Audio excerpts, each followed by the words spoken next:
Hello. Oh my God. There we go. Hello, everyone. Shout out to Card Market, who sponsored this stream. Thanks, Card Market. Welcome, everyone. I just had a little monologue about how stressful doing these Lorcana streams are. My room's a complete mess. There's cards everywhere. I was just doing a monologue about why I've not been doing so many of these recently. It's really stressful, mate. These streams are really stressful. Oh my goodness. I was actually doing a monologue about, I'm sorry I've not been doing many Lorcana streams recently. Hello, second camera. But like, I was literally just saying, I'm a bit stressed just being here with cards everywhere. I don't really have the room. Like, this is everything I've got. This is all my space. It's not that easy, but we're going to make it work. I appreciate you guys being here. I'm really excited to play some Lorcana. But a big reason I've kind of not been, a shelf here is a matter of urgency in it, really. It's just a pile of stuff over there.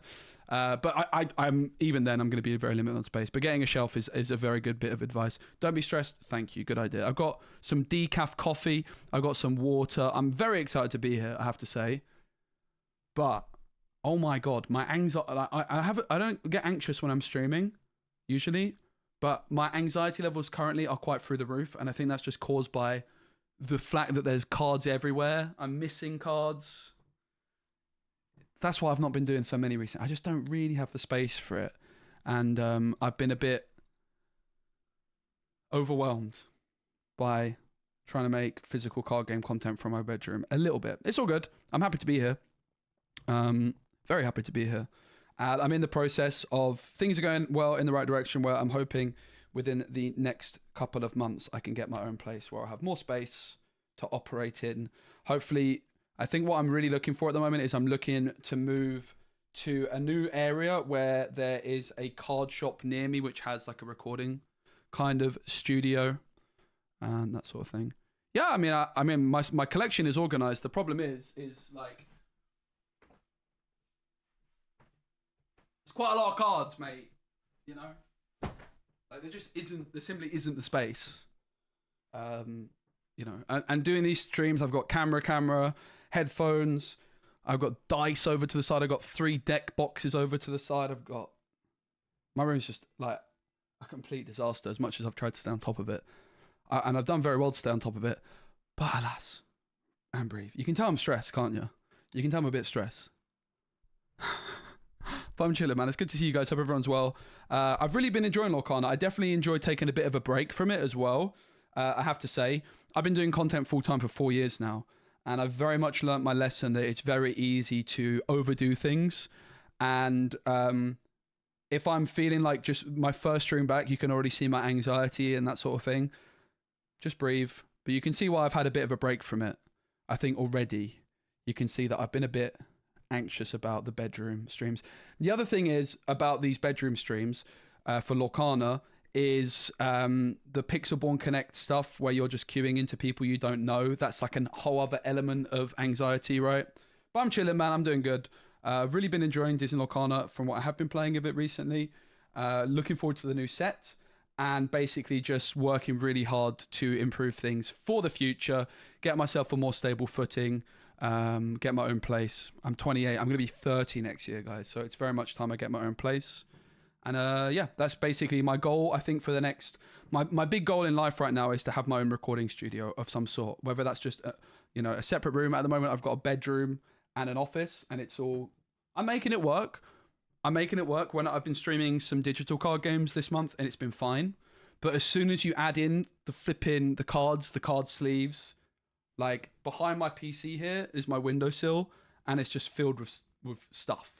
And then this corner of the room, I do need a shelf, you're right. That's going to help. But I don't have a big room. I'm making it work. And you can just see that that's basically why I've not been streaming Lorcana as much recently. I've just been finding it a little bit overwhelming, simply just because of my living conditions more than anything else. And I'm pretty happy where I am at the moment. My dad's looking after me and all that sort of stuff. But it's just, I think I need to get off my chest. I didn't even know I felt this way until I started the stream. Streaming is pretty therapeutic. But it's good to see everyone. I think the game's in a really good state at the moment. I'm enjoying it a lot. I do think that the coin flip disparity of going first, going second is a little bit egregious at the moment in time. I really hope in some future sets we start seeing some more cards which support the player going second. I'm really not enjoying playing Amethyst anymore at the moment because in a 2-game format, I don't mind it as much. But for set championships, best of 3s, I'm sat there thinking, do I really want to play Amethyst and have a die roll at the start of the game, which might well dictate who wins? Not particularly. But what we're going to be playing today is we're going to be playing Sapphire Emerald, which honestly is my favorite color combination now. I've also got a Ruby Emerald deck built. It's fun, but it's not really much different from the last set, with the big addition being You Came Back, which is a really cool card, but the deck is just not that good, frankly. Whereas this Emerald Sapphire deck, I think it has the potential to be a solid. Like, I think this color combination is good enough to win a Disney Lorcana challenge. Big statement. That is a big statement, but I actually think it's good enough. I think it's a hard deck to build. If you look at most decks in Disney Lorcana, most of the competitive decks, we've already kind of established what the meta versions of the lists look like, right? You know, Ruby Amethyst, obviously Ed changed that up a bit. Ruby Sapphire, we know what those kinds of decks look like. We even know what Ruby Amber looks like, for example, right? We know what an optimized Ruby Amber list historically looks like, but we have no idea what an optimized Emerald Sapphire deck looks like. But that all changes today. It really does. This is a color combination I played a lot of last set with the Hidden Ink Caster. The logic last set was I wanted to try and build a deck which was even more greedy than Ruby Sapphire. And the Hidden Ink Caster, which is the card that turns your uninkables inkable, was the way to do that. Works very well with Hero and Flavisham. I had like Hades Genies. And the deck was quite good. I actually felt like I was somewhat favored into Ruby Sapphire players until I played against my friend Reese, who we actually did it on stream, who is obviously finished second in Lille. He was the top seed after Swiss in the Euros, and he beat me like 6 games to nothing. This was last set, but there's a big difference this set, which is bend to my will. And I think now, with the fact that you have bend to my will, you no longer need to build the deck in such an egregious manner where it's so greedy. And instead, I feel more confident that a setup with the muses and songs is going to work quite well. I actually watched someone get to the top of the LCQs. They played in the finals of their LCQ and lost with Sapphire Emerald. There's a few cards in there which I'm not playing. I didn't look like super closely at their list because I was just observing. They played like Bellwether, which is this 3-cost card, uninkable card. If whoever played that deck could get in contact with me and share the list that they played and maybe more an updated version, I would be super interested in seeing it. But here is what I'm playing. Now, the deck is still a work in progress. Let me see if I can make... I'm going to use this camera now as my camera. You see how bad the colouring is on that compared to this one? Let me see if I can just fiddle with the white balance, maybe. That's a bit better now. I just look pale, but that's fine. It's better than looking flipping orange, innit? Oh my goodness, I look like a ghost of this other camera to the top left. What is happening, mate? Seems like my main camera is doing me some serious favours. One of the two. All right, so let's then get this camera down onto the desk. Oh.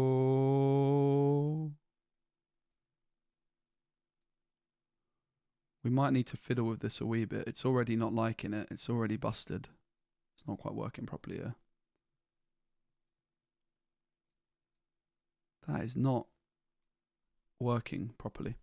We'll have a little fiddle with it. So I think what we need to do is a bit of this. I think it's going to go like so. And tilt it some more. Zoom it out some.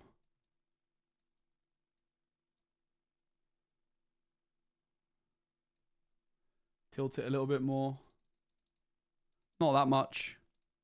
It's not going to be the perfect angle here. I'm kind of just doing a bit of a makeshift situation. It's not as good as the one I had previously. I need to reorder. I basically left my old overhead stand on the flipping train, so I need to buy a new one, which is another reason I haven't been doing as many of these streams, because this doesn't look as good as how I've had it before. So forgive me for that, with it not being quite ideal, but it's better than nothing, innit? It could be worse. All right, so this is the deck we're playing somewhat. We're going to talk about some of the cards and considerations and things like, oh my god, this camera's not doing me any favors, is it? Flippin' heck, mate. I look horrendous. Why is this looking so bad? Whoa! Whoa!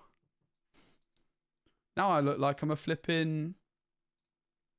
This camera's terrible, mate. I don't like it. Auto exposure off, but we'll turn it up manually. That's a bit better, isn't it? All right. I mean, I look pretty pale still, but yeah. Don't worry. Don't worry. I got it all under control. All right. Sorry, it's not the smoothest production quality, but it is what it is, man. So where should I go? I'll go here. The lucky dime's underneath me. I'll just put it up. There you go. So I'm cutting Tamatoa. I played 3 Tamatoas recently. It's gone. I've been playing this deck a couple of times recently. I played it at the Content Creator Set Champs with 0 testing. And then after that, I made some tweaks. The biggest mistake I made at the Content Creator Set Champs was not playing this card, ×4. Big shout out to Kenneth Anderson, who signed these for me. What a legend. And he gave me a free food voucher at the tournament in Paris. Kenneth is a bit of a legend. I've met him a couple of times. Scottish artist. Big shout out to him for the signed Clarabols. But essentially, okay, what is this deck trying to do? Well, this deck is really, if you just start off, like when I build decks, I often like to just start with one card. I'm like, okay, I want to build a Clarabelle deck. And this is the deck that I arrived at. We're playing Bend to My Will. This card is absolutely, unequivocally popping off, guys. It is so good. Trust me. At last, this is where your luck runs out. And we know that Jafar's the big bad, so Bend to My Will is clearly he's bending someone to his will. At last, maybe he's got the crown, mate. Pretty cool. Yeah, I mean, this deck does have weak points, but here's the thing. All of the versions of Emerald Sapphire that I've seen have not been optimized. Until now. And obviously that's me with my big ego saying, oh, look at me, I optimized it. I'm not saying it's fully optimized yet, but oh my god, this camera is awful. I promise I don't actually look like that, guys. It is not doing me any favors. What is going on with the flipping color correction here? I can't really get over it.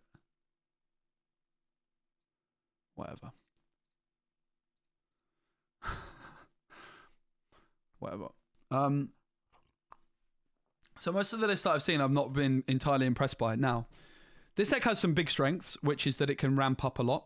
Clarabelle's going to draw you a bunch of cards. The general gist of it is you dump your hand with Fishbone Quill, and then you play Clarabelle and you draw like 7 cards, right? And you use your Welcome, you use the Muses to bounce things back to your opponent's hand. So basically your curve is looking like 1-drop, ramp, Muses, Clarabelle. Happy days. But the big thing which changed with this deck, now I always believed Bell belonged in this deck. Even when I played the Hidden Inkcaster version, I really wanted 4 Bells. Bell is great in this deck because you have so much ink. You basically ramp up quicker than any other deck in the game because Clarabelle allows you to dump your hand and then refill it and then keep ramping. So use the Fishbone Quill, right? But what if I told you this is Fishbone Quill? This is the key card to making this deck good, which people have been underestimating. This is Fishbone Quill, but it's a Fishbone Quill which cannot deal with uninkables. That's a big downside of her compared to Fishbone Quill, so you need to be more careful about your uninkable count. But it's a Fishbone Quill, importantly, that is a finisher, and more importantly, it's a Fishbone Quill which can sing songs. That is huge in this deck, right? Being able to sing How Far I'll Go with Bell compared to just playing a Fishbone Quill on turn 3 is a big, big deal. Being able to sing Your Welcome into Clarabelle with Bell, also huge, right? Really, really, really, really, really insane card. And if you're wondering why I'm saying she's a Fishbone Quill, it's because during your turn, you may put an additional card from hand into your Inkwell face down. And of course, once you already have 10 ink, she's questing for 5, which makes her a great target for the Lucky Dime. So the general play pattern of this deck is you want 1-drop Clarabelle, You ramp on 2 with either Tipo or Sail, or maybe even 1 jump ahead. Still, you know, this list, by the way, Tamato is not in it. These are like the main cards I've been playing, and we're going to look at some of the other cards I'm interested in as well. And that's why I just want to do some more testing as well on today's stream. But yeah, so it's Clarabelle on 1, Tipo or Sail on 2, Bell on 3, into Clarabelle Shift on 4. And that means that you just refill your entire hand, right? And you can sing things like You're Welcome with Bell to control the board. Of course, you don't necessarily have to play a Bell on 4. It could on 3, it could be the Muses or Flaversham as well. You can ink uninkables with her. You can't. You cannot. That's not true, Buddha. You are unable to. Bell is just saying you may put an additional card from your hand into your inkwell. It does not say anything about uninkables. Right? I got Fishbone Quill over here. Let's read the text on Fishbone Quill. I mean, if you can ink uninkables with Bell, she is absolutely busted. Yeah, you see Fishbone Quill says, put any card from your hand into your inkwell face down. Whereas Bell says, you may put an additional card from your hand into your inkwell face down. It doesn't say any. It says an additional. So with Bell, it's the same kind of thing, right? You can ink an extra inkable card each turn. So what you need to be careful of with a deck like this is if you're saying that you don't have Fishbone as your way of ramping, you need to be particularly careful with the uninkable cards, right? Guys, before you start suggesting cards out of nowhere, like Green Hey Hey, like Aurora, don't get me wrong, none of these are terrible shouts, but it's important to remember, it's only 60 cards in a deck, right? And there's already cards like Vision of the Future, cards like Develop Your Brain, which aren't even in this list, which are arguably cards that should be in the deck, right? Like, these lists are insanely tight. Let me explain why. You need a lot of songs, right? Currently, I have 4 Heffalumps, 4 Strike, 3 One Jumps, 4 You're Welcomes, 4 How Far All Goes. That's a lot of songs. We've got a few items for Flaversham. We need our Ramp. We need our Clarabelle. We need Flaversham. We need Bend to My Will. I need 1 Lucky Dime, probably. There's not really much wiggle room, right? There is a few flex slots, don't get me wrong, but really the flex slots are going to be more likely cards like Develop Your Brain, Vision of the Future, maybe like a Blue Mufasa, for example, as a top-end option, right? Develop Your Brain, an extra ice pot, maybe an Under the Sea. Like, these are the cards, really, that you could consider adding in as extras. Mother Knows Best. There's not much wiggle room. So a card like Green Hey Hey, a card like Aurora, they're just not even close to making it. They're not even close. Tipo also lacks the word any. That's interesting. When you play this character, you may put a card from your hand into your inkwell face down and exert it. That's actually a good point. He does lack the word, but he does it face down. That's a very good observation. I'm pretty convinced that Bell has to be inkable. I'm pretty convinced. I think the key thing is that Tipo puts it face down, whereas Bell is saying you may put an additional card. Wait. Ooh. Why is Tipo secret? Actually, I'm confused, guys. Okay, I'm officially confused. The wording on these cards is not super clear, right? Additional or another. Yeah, so Tipo says, when you play this card, you may put a card from your hand into your inkwell. Whereas Bell says you may put an additional card from your hand into your inkwell. They both say face down. Tipo says exerted.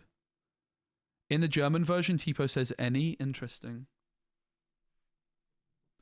Whereas Sail says you may put an additional card. Right, so Sail and Bell are working the same way.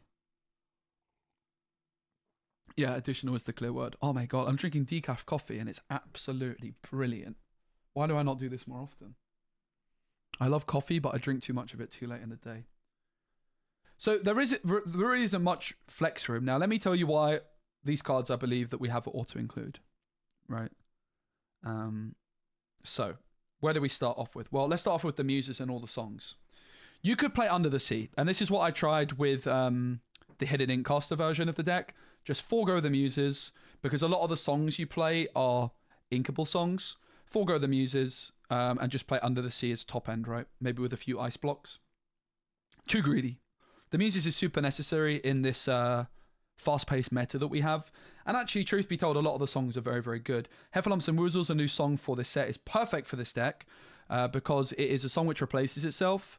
Chosen opposing character can't quest during their next turn and you draw a card. So it slows down your opponent. The biggest weakness of this deck is just getting completely aggroed out of it, right? You have a slow build-up, you have a slow start. So Heffalumps and Woozles as a song which importantly draws a card and replaces itself. I think I've got 4 foil Heffalumps. This one's not foil, is it? Rip. Pretty damn cool. Really, really good card in this deck. Strike a Good Match is an interesting one. This is one of the most cuttable ones. I would compare Strike a Good Match to as a worse Vision of the Future, but it's a song. And it does have a slight upside on Vision of the Future, which is it's a way of getting rid of uninkables. If we have like 2 Bend My Walls in hand, we could use either Tipo or Strike a Good Match to get rid of one, right? The Strike a Good Match is drawing 2 cards, choose and discard a card. It's not very good. It's a filler card, really, but it's important to have enough songs for the muses. It can also be sung by Tipo, as can One Jump.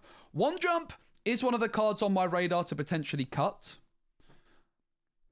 but I think it might be worth it. Oh, Big Clarabelle's the first card in the deck. Go easy. Absolutely. This deck actually starts off, if you just remove every card and you say, okay, Clarabelle has potential to be a broken card, right? But what deck is she best in? And then you end up with this. This is the whole idea of the deck. It's maximizing the power of this card. This card is absolutely beyond broken in this setup. Just wait. She's going to draw us 5 cards a turn. Like, Clarabelle draws you 5 cards a turn in this deck. She is the centerpiece. She is what the entire strategy is built around. It is the Blue Cow deck. It's the Blue Cow deck. There's also Bell and Clarabelle, and you could also play Bell Weather, so it's like the Bell deck. Yo, what's up, Persian? Great to see you, mate. Persian Baby Boy has no idea what's going on, guys. So yeah, Strike a Good Match is in there because it's another song. It can help us cycle the deck a bit and get rid of some of the uninkables. It's mainly just there because it's a song, which gives us some consistency, right? And lets us find what we're looking for at the right moment in time. You're Welcome is absolutely bonkers in this deck. It is completely crackers, mate. I've got, a little mix. I've got 1 signed You're Welcome in English, 2 in German, and just a good old-fashioned Enchanted. I actually bought this one.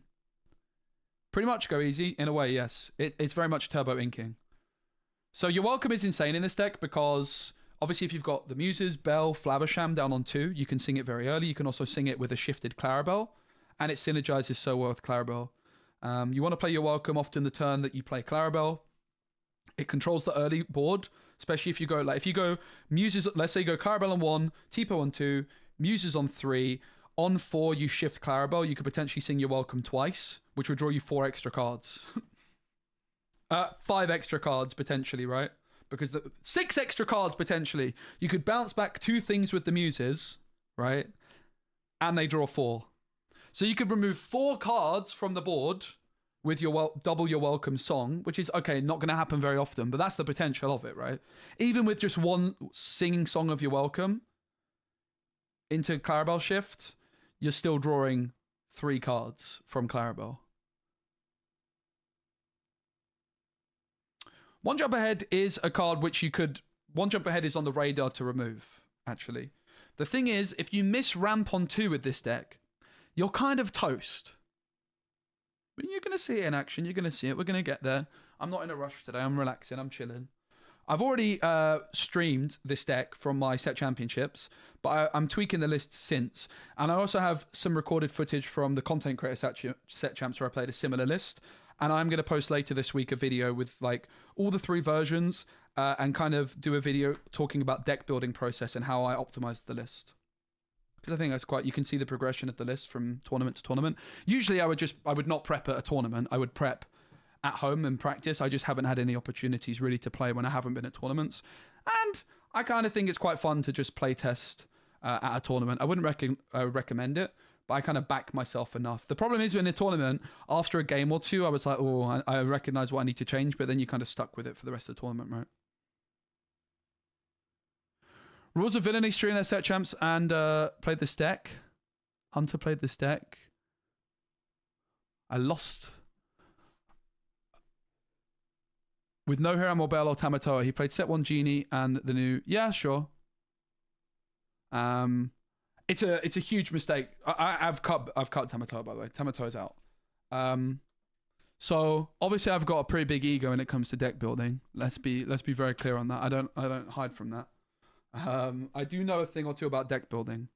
It's kind of my strength. So I have an ego, and I might not always be right, but I do have very strong opinions on this. And my strong opinion is this is the closest you're going to see to an optimized version of it. And I'm not super happy with it, but this shell for me is absolutely the way that this color combination needs to go. Tamatoa's not in it. I've actually got rid of him. The reason I had Tamatoa before was because I felt like I needed some top end, but Bell has become the top end. Fishbone Quill has been removed for Bell. Items are a trap. I think you're wrong, and I'm going to talk about why. Bell is Fishbone Quill that can sing. She is absolutely non-negotiable as a ×4 in this deck, and you just remove the Fishbone. Now, having said that, if you're removing Fishbone Quill, Flavisham becomes worse, right? Cool. So, should we just rely on Clarabelle for all our card draw? Is that what we should do instead? Absolutely not. That is not going to work, mate. Let me tell you why. And you can actually go back and watch my stream. We could even watch it in a bit. Watch my stream from the weekend. I played against Teng Ma in a friendly. He's the guy that won the set championships on Ruby Sapphire. We ended up going 1-1. And what he did when I went first in the game I won, he started kind of like dumping his hand in anticipation of the Clarabelle, right? And then I was like, okay, I'm just going to play Flavisham instead. And he was like, oh, suddenly he's got more cards than me. And I was like, yep. And then I bend to my will. GG. Game was over. You can't rely on purely Clarabelle for card draw, because against good players, they are going to empty their hand. Hiram Flavisham is one of the very best cards in the game. I think playing a ramp Sapphire deck without him is absolutely outrageous. The other thing that Hiram allows you to do is it allows you to draw cards after you've played Bend to My Will, right? You want to get to this stage in the game where you play Bend to My Will as soon as possible. Ideally, you get Clarabelle down first to draw cards and then Bend to My Will. But in a lot of situations, you're not going to have such a luxury, and you just need to Bend to My Will as soon as possible to really stem the flow of what your opponent's able to do. And that's when Hiram Flavisham just wins you the games, right? Because your opponent's top decking, and you might have like 1 or 2 cards in hand, but all you need is 1 Flavisham to have 7 cards in hand, right? So the Ice Block then comes in because it's extra fuel for Flavisham, and I think it's a very necessary evil. Ice Block was a very, very high performer for me at the weekend, because it was able to help me deal with Diablo in a Hidden Cove, for example. Yeah, very few characters. Very, very, very few. It's actually a really good point, Play Nation. That's a good observation. The thing is most of the non-characters are replacing themselves, right? Obviously, Popsicle replaces itself. Ice Block doesn't directly, but it inevitably does with Flavisham. Sail replaces itself. Heffalump, Strike a Good Match replace themselves. You're welcome, you can use on your own stuff if you so desire. How Far Ogre obviously draws you stuff. So, outside of Bend to My Will and Lucky Dime, and obviously you could Flavisham Lucky Dime, this is hard to aggro and Steel Song. It actually doesn't. Are those its worst matchups? Certainly aggro, yes. Does it lose hard? No. No, it doesn't. No, it doesn't. Let's go, Tyrion. Great to see you, mate. Oh, it's such a good game, Tyrion. Tyrion, I know you love your deck building, and the deck building in this game is absolutely brilliant. So the big thing with Disney Lorcana that's different between Gwent, which is what Tyrion watches my Gwent streams, is that in Disney Lorcana, you don't have neutral cards. So in Gwent, in Gwent you have 6 factions, I think, and then you have neutral cards which can go in every faction. So like a card like Geralt of Rivia, Yennefer, Ciri, like the big Witcher characters are neutral cards. Like these 2 behind me. These are 2 Gwent cards, and they're both neutrals. Like I could put this card in any Gwent deck I want. But what you can't do in Gwent is you can't play like 2 factions at once. You're just limited to 1 faction plus neutrals. Disney Lorcana is different, where there are no neutral cards in the game at this moment in time, maybe one day. but you have to pair 2 ink colors together, which means you have lots of really interesting dynamics, right? Like, for example, this Heffalumps and Woozles card hasn't seen any competitive play, but in this color combination, it makes sense. And similarly, Bend to My Will here doesn't see any competitive play because it's very expensive. But when you pair it with Sapphire, you're able to get to your expensive cards more quickly. Oh, the discussion's great, right? I think what we need to be careful about, and it's something I do myself, is just saying objective statements which are subjective, right? Like saying that Flaversham is not needed and Tala is better. I mean, there's advantages to Tala and there's advantages to Flaversham. And I actually am willing to have a conversation about potentially trying Tala instead of Flaversham. But then I woke up and realized, no, that is absolutely nonsense. Not a chance, mate. But honestly, it is something I've thought about. But like, let's be honest, this is Hiram Flaversham we're talking about. If you're saying Hiram Flaversham is the worst card in the deck, isn't it going to be a pretty flipping good deck, mate? Isn't it going to be? The thing is, mate, against the very, very top players, which is ultimately... Why is this not focused, bro? Against the top players, which is ultimately, you know, what you should be building a deck to beat, you cannot rely on Clarabelle for your card draw. This is not 60 cards yet. I've removed Tamatoa. This is not 60. So, basically the other cards here are the cards that I'm completely convinced Tamatoa is not the card. Too expensive, too slow. If in this color combo you had something like Vitalosphere, which gives you rush, potentially on Tamatoa, I could get behind it, but you don't. Another ice block, Under the Sea. Obviously, for me, playing the Muses and Under the Sea feels a little bit anti-synergy, right? But it is a consideration to play as a 1 or 2 of. There's nothing to sing with it. You would be hard casting it. I mean, you could sing it, right? I forget it's sing together, so actually, let me rephrase that. Honestly, Under the Sea could work as a 1 of. I think as a 1 of, it might be worth it. I think you could argue you could go to 2, but you need to be pretty careful you're not overdoing it. The problem is like, how bad are the aggro matchups? And the answer is they're pretty bad, right? It's not going to be that often you get 2 Muses down on the board at once. But equally, playing the Muses and playing Under the Sea together is quite anti-synergistic, right? Like, they're doing the same thing.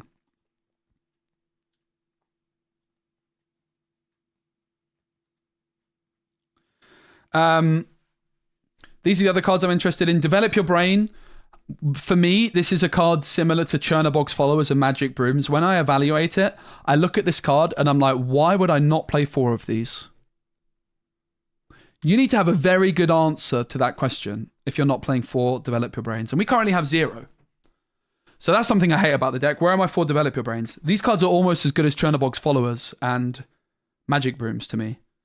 They're close to non-negotiables. And do you know what else is really good as well? Vision of the Future. And I can't find my flipping Vision of the Future, by the way. I can't find my 4th one somehow. This is another thing that stresses me out about these streams. I always lose stuff. Fishbone Quill, I'm completely convinced I don't want to play anymore. Completely and utterly convinced I don't want to play it anymore. Because Belle is Fishbone. But she can sing. So yeah. Mufasa, I think, is also a really interesting option as a top-end card with 1 copy. And Mother Knows Best as another song to give you some extra early-game board control is seriously worth considering.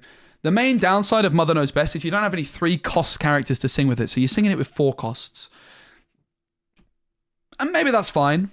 Mother Knows Best is definitely not a bad shout. Dime is just there because it's like, I mean, you could cut it as well. I just think 1 dime you can't really go wrong with, right? I think you can't really go too wrong.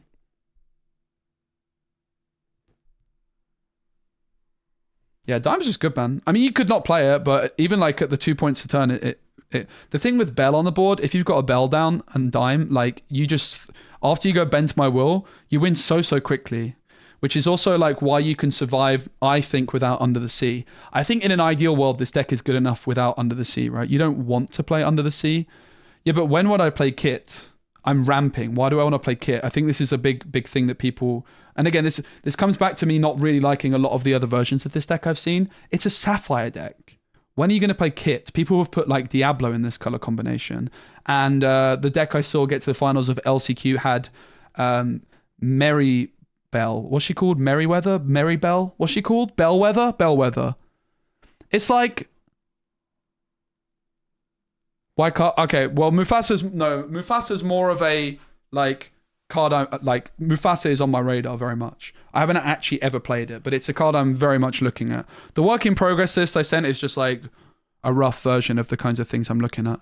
Bellwether, like we're playing Sapphire, guys, right? We play Tipo or Sail on 2, and then we play a 4-drop on 3. When the heck am I playing Cloud Kicker? I don't think so, mate. Come on, guys. Let's be real. There's not a chance Cloud Kicker belongs in this deck. Absolutely no chance. I know how many times I got to say it. All right, got ya. You guys are all good. One love. It's interesting to have deck building talk. You Came Back is like a card you could play. I just think that it's a win more card, right? You just don't need it. It's uninkable. It's interesting. You Came Back belongs... I have a You Came Back deck sleeved up, ready to go. We might play some on today's stream. I have like 3 decks I'm down to play today. You Came Back belongs in this deck.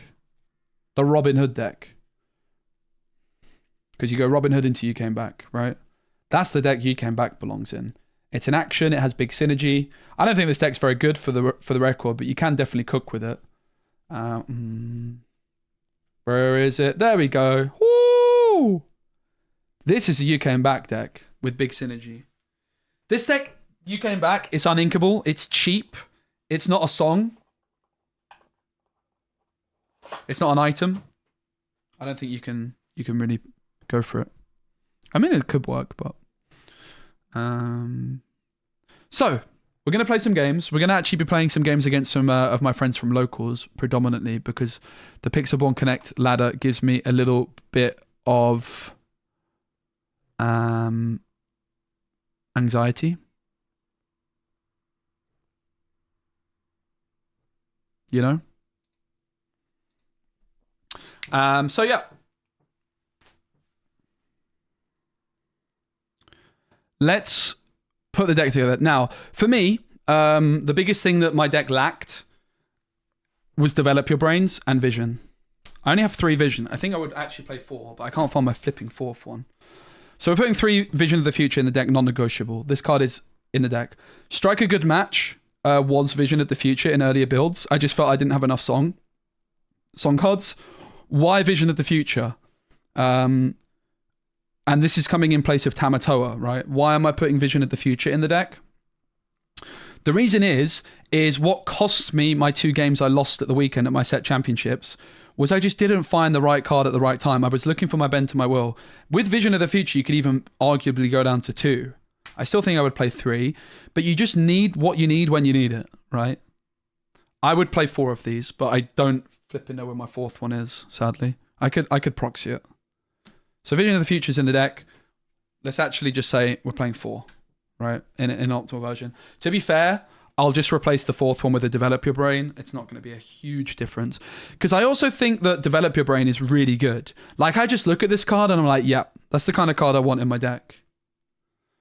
Vision, I think, is too important to say. It's like I say, when you have so much ink, these cards like Develop and these cards like Vision are just too good not to play, I think. So, for me, a big question mark, and it's a good one that chat's raised, albeit they could have done it slightly more reasonably, is Flaversham versus Tala, right? What would you rather play? So what's the advantage of playing Tala over Flaversham? Well, you don't have to play Porpsicles. You wouldn't have Ice Blocks. Ice Blocks, I think, are very necessary in this deck. I really, really do. Even if you're playing an Under the Sea version, I think playing no Ice Blocks is absolutely trolling. I honestly think it might be a 4 Ice Block kind of deck, to be honest. I think there's a real world you could play 4 Ice Blocks. Why? Because you're relying on the muses to bounce things back, and Smee is a big problem. Pete is probably this deck's biggest weakness in general, like some sort of like aggro deck with Smee. Why not use Aerial? Because the deck is so tight, mate. It's uninkable. Like, it is so tight. Just saying why not use a card, it's okay. You can't just say why not use Aerial. It's like, what would you replace from it? You have a ton of songs. You need a curve. You need to ramp. You need a bit of top end, and Bell covers what Ariel does while also being our Fishbone Quill, right? Bell is basically replacing our Fishbone Quills while also being a top end finisher. She is so efficient in terms of like deck space for this, right? She becomes our Fishbone Quill and our top end card. So these 4 Bells are basically Fishbone Quill and Ariel all at once. That's insane, right? This card is what enables us to not have cards like Tamatoa in the top end. Right, so the songs are non-negotiable. You need an abundance for the muses, right? Like, you never want to be in a position where you've got the muses down on the board and no songs. That's going to be terrible. Like, the absolute non-negotiable songs for me are going to be the 4. So let's just look at the complete non-negotiables. First and foremost, Bell, Clarabelle, 1-drop Clarabelle. So I didn't talk as much about the 1-drop Clarabelle as I would like to. The biggest mistake I made at the Content Creator Set Championships, I was expecting it to be sub-optimized because I hadn't tested the deck, was actually cutting Clarabelle 1-drop. This card is so crucial. It is non-negotiable 4 copies of this. Why is that? Well, it's because most times when you shift a card in Disney Lorcana, so let's say, for example, Robin Hood. I play a Robin Hood on turn 1, I shift Robin Hood on turn 3. I now have played 2 cards for 1 card on the board. Of course, if you sing A Whole New World, that's different. But, if you're just shifting it normally and then not singing A Whole New World, you've got 1 card less in your hand, right? Because you've got 2 characters on the board, 2 cards on the board, taking up 1 character spot. However, Clarabelle, if you shift her, replaces herself because you have 1 card left in hand, and therefore that 1 card less in hand is 1 card extra for Clarabelle. So with Clarabelle, you actually actively want to shift her. Like, it is better to shift her because you get it down sooner and you're thinning your deck, right? So this Clarabelle 1-drop in many ways in this deck is like a Chernobox Followers, kind of, in the sense that it thins the deck. Moreover, it is allowing you to, when you shift with your Clarabelle, you can shift on turn 4. Which is a huge, huge deal, right? You shift on 4, whereas if you don't play the 1-drop Clarabelle, the earliest you can get Clarabelle down, I think, is turn 5. You go like Sail or Tipo on 2, Bell on 3, Ink, and then if you've got like no uninkables in hand, you might be able to play your Clarabelle down on turn 5. But most of the time you're going to get stuck with an uninkable in hand, and you might not be able to play your Clarabelle down until turn 6, right? So the 1-drop Clarabelle is allowing you to shift Clarabelle on turn 4, which is huge because you can instantly refill your hand and start utilizing Bell's strange but special ability to just go turbo ink mode. But also the fact that you're shifting it essentially turns your Clarabelle into a rush card that can also sing, right? So your Clarabelle comes in, bam, you shift it, you can sing your welcome, you can make a challenge, because the biggest weakness of this deck is aggro, right? You have a hard time in the early game, so suddenly, rather than getting your Clarabelle down on probably turn 6, and it's just sitting there for a turn, you're able to get your Clarabelle down on turn 4, and it can instantly challenge with huge stats or sing songs. So you have to, without a shadow of a doubt, play 4 of the 1-drop Clarabelles. And this might beg the question, why the 1-drop Clarabelle and why not the 3-drop Clarabelle? The 3-drop Clarabelle that I revealed, in fact, which draws cards. And the answer is simply, when would we play the 3-drop Clarabelle? When can you fit it in on curve? We can play this card on either turn 1, or if we play Sail, we can also play it on turn 2, right? You go Popsicle on 1, Sail on 2, plus Clarabelle on 2. One of your 4-drops on 3, and then shift Clarabelle. Whereas with the 3-drop Clarabelle, it would be on turn 3 instead of the Muses, instead of the Flaversham, instead of the Bell. Right? So it is non-negotiable to play 4 of these cards. And obviously it's not bad in the late game either. Like being able to banish your opponent's Lucky Dime, for example, would be huge. These sorts of things. Also, up against Ruby Sapphire, banishing even just a simple Popsicle, because you're probably going to slam Bend My Will on them.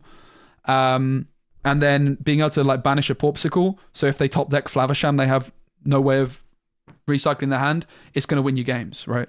So it's not even bad in the late game. So these are like kind of the crucial cards, right? The other crucial cards are going to obviously be Tipo and Sale. You're never going to leave home without these. I'm sure we can all agree, right? So far, we're happy that we're playing 4 Tipos, 4 Sale, 4 1-drop Clarabelles, and 4 Bells. This is all non-negotiable. Remember, in a lot of the other builds you're seeing, this Bell is Fishbone Quill. But I've explained that Bell is better. It's a finishing card. It can sing songs. The big downside of this is that we're going to have to reduce our overall uninkable count because this cannot deal with uninkables, whereas Fishbone Quill can. But this can sing songs like How Far I'll Go, like You're Welcome, and it's a good finisher in the late game. It's better to play Muse or Grandma Tyler turn 4, then shift Clarabelle on 5, then sing with Muses, potentially bounce 2 cards and swing with Clarabelle, sing again to probably bounce more later. You're shifting on... You're playing the Muses or Clarabelle on 3 and then shifting Clarabelle on 4, mate. I'm confused. Why would it be better to shift a turn later when you draw 100 cards? And you can rush in with Clarabelle. So you're saying to... So what you're saying to me, it's better to play Clarabelle on turn 5 than on turn 4. How does that make any sense, mate? Pardon? What? What are you talking about? That literally makes no sense. Like, how could it ever be better to play Clarabelle on turn 5 than turn 4? It's like saying, yeah, I'd rather play a Genie on turn 7 than turn 2. No, you wouldn't. No, you wouldn't. The curve is 1-drop, 2-drop, 4-drop, Clarabelle. That's the ideal curve. And it's not actually up for debate. That's just a fact. Now, the Bell, I know a lot of versions don't play her, and you could still use Fishbone Quill. I'm just very confident that Bell is a much better card in this deck than Fishbone. Again, you can sing songs. It's a great finisher card. And rather than playing like 4 Fishbone Quills and like 4 Tamatoas, we just play 4 Bells. All right, cool. So all of this is non-negotiable. Now we get on to some of the other cards, which we'll talk about why I believe they're in the deck and which cards are actually up for debate. Bend to My Will, non-negotiable. This card is what has enabled me to actually believe in this color combination, being more passive with the Muses. Hidden Inkcaster is the way I built this deck in the past, and it's got a slower start and the meta's sped up, and you kind of just try and get up to Under the Sea, right? I didn't really believe the Muses build was good enough last set, but now with Bend to My Will I do, and Bend to My Will is so good because it enables you to beat Ruby Sapphire consistently. It is absolutely game-changing. This, as I'm sure many of you will have watched my stream from the weekend, this is the best card in the deck. It is absolutely bonkers, beyond belief good. Fishbone, Quill, or Bell are non-negotiables with Clarabelle if you're maximizing her potential, because the synergy there is absolutely huge. It's kind of the whole reason to play the color combination, right? Like I say, when you start this deck, you start off with Clarabelle in the deck, and then it's like, what's the next best card? And for me, I always believed it was Fishbone Quill, because you're dumping your hand, and then Clarabelle is refilling it, and you can get to more. You get to more ink than you have more ink with this deck than any other ink in the game deck in the game, and that is enabled by Clarabelle plus the Fishbone Quill. But Bell has become the Fishbone Quill. I used to play both at one point, but now I'm just on Bell. So Bend to My Will, I think there's a case to be said that you could play 2, but I do think it's a card that you really want to find it when you need it, right? It could be 2. So Edu's made a good point. If you play Strike and Vision, 2 bends are enough. I'm not sure I agree. I'm actually not sure I agree. I think the way you lose games with this deck is that you just don't find Bend to My Will quick enough. A big reason of the games I lost at the weekend, certainly the game I lost against the Jafar deck, was because I just did not find this card when I needed it. And similarly, there was a turn against Teng Ma, who was playing Ruby Sapphire, where if I had Bend to My Will a turn sooner than I did, I think I was in a pretty good position, and he agreed. He was like, yeah, there probably was like one turn where if you had Bend to My Will, I could have been in big trouble. So I think that you do want 3. And while 3 is a lot, with Strike a good match, and with Tipo, you have ways of putting it into either your discard or your Inkwell as well, right?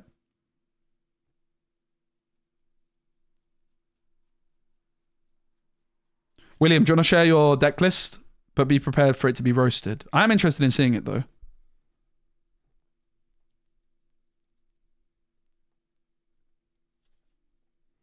Is there any chance for one dig? Sure, there could be. I don't think so, though. I mean, it's definitely not a bad shout. So for me, I think 3 Bend to My Wills is the right number. You could go down to 2, but I think it's worth the 3rd. Because I think it's such a crucial card. The play pattern you actually want to do in an ideal world with this deck is you do like the Clarabelle on 1, the Ramp on 2, some sort of 4-drop, whether it's Flavisham or like Muses or Bell would be usually ideal if you're shifting Clarabelle. Basically, if you're shifting Clarabelle, Flavisham on 3 doesn't do that much, right? But Flavisham's there for when you don't have access to the Bell shift, the Clarabelle shift line.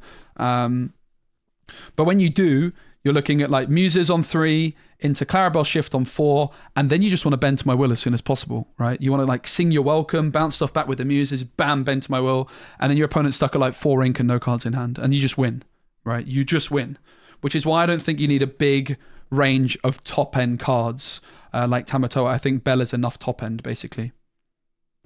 So that's the general gist. What do I think about McDuck Mana? I think it's too passive. I think this deck's biggest weakness is that you get overrun and people will go full aggro mode on you. For example, when you play against Ruby Amethyst, they're going to go full aggro mode. And I actually think McDuck Mana is going to completely cost you. It is actually, I would argue, counter Roger's point, I actually think it's going to be really bad against Ruby Amethyst. In a long drawn-out game, sure, but that shouldn't really be the play pattern. Against Ruby Amethyst, you just want to get to Bend to My Will as quickly as possible, and then you should just be winning. Then that's when your Flavisham is going to come in, right? Like, you don't want to mess around against Ruby Amethyst drawing off Clarabelle necessarily. You probably just want to get the Bend to My Will down and then start drawing through Flavisham. I think that's why it's so important to have Flavisham and not rely on just Clarabelle for draw, because you want to discard their hand, right? Like, you want to discard their hand as quickly as possible. You just might make an exception in some cases that you're like, yeah, okay, well, I'll draw off Clarabelle first and then I'll Bend to My Will. And that also is enabled by the Clarabelle shift, because you can shift Clarabelle on 4 and then play Bend to My Will on 5 if you've got a Bell down, if not on 6. So Bend to My Will's in the deck. Minimum 2 copies. I personally think 3 is the right amount. All right, now let's talk about the other non-negotiables. And the next is the Muses, right? The Muses is in the deck. It is going to be your early game control. It's just in the deck. Unless you want to go for like a hidden Inkcaster build with Under the Sea. But you don't. Like, hidden Inkcaster, when you have Tipo and Sail on 2, not cutting it anymore. Last set, it didn't even cut it either. It just was my belief in the only way the deck could be good enough. But now, I believe with Bend to My Will, a build with the Muses is good, because also look at the synergy between the Muses and Bend to My Will. There's big synergy there, right? If you sing your welcome with the Muses, you can bounce back 2 cards from your opponent's board into their hand and then just remove them instantly with Bend to My Will. There's also big synergy with Clarabelle, right? Because the cards you're bouncing back to your opponent's hand, if you're playing Clarabelle that turn, give you more card draw, and it's just what you need to have any kind of chance against aggro. But then, of course, if you're playing the Muses, you're going to need some songs. How far I'll go, we know how good it is from the Ruby Sapphire decks, and it's the same here. It allows us to ramp, it allows us to get to our Bend to My Will quicker. It's just a great card, really good to sing with any of our 4-drops, which is going to be Bell and the Muses for sure, and then we can have some debate on whether Flavisham is worth it. Your welcome is also going to be a non-negotiable. It's great control, it's good synergy with Clarabelle as well. It is absolutely insane in this deck, and you can also use it on your own cards if you're in a tight spot. Up next, I would say Heffalumps and Woozles is probably the next most non-negotiable song with 4 copies. It's drawing you a card, it replaces itself, and chosen opposing character can't quest during the next turn.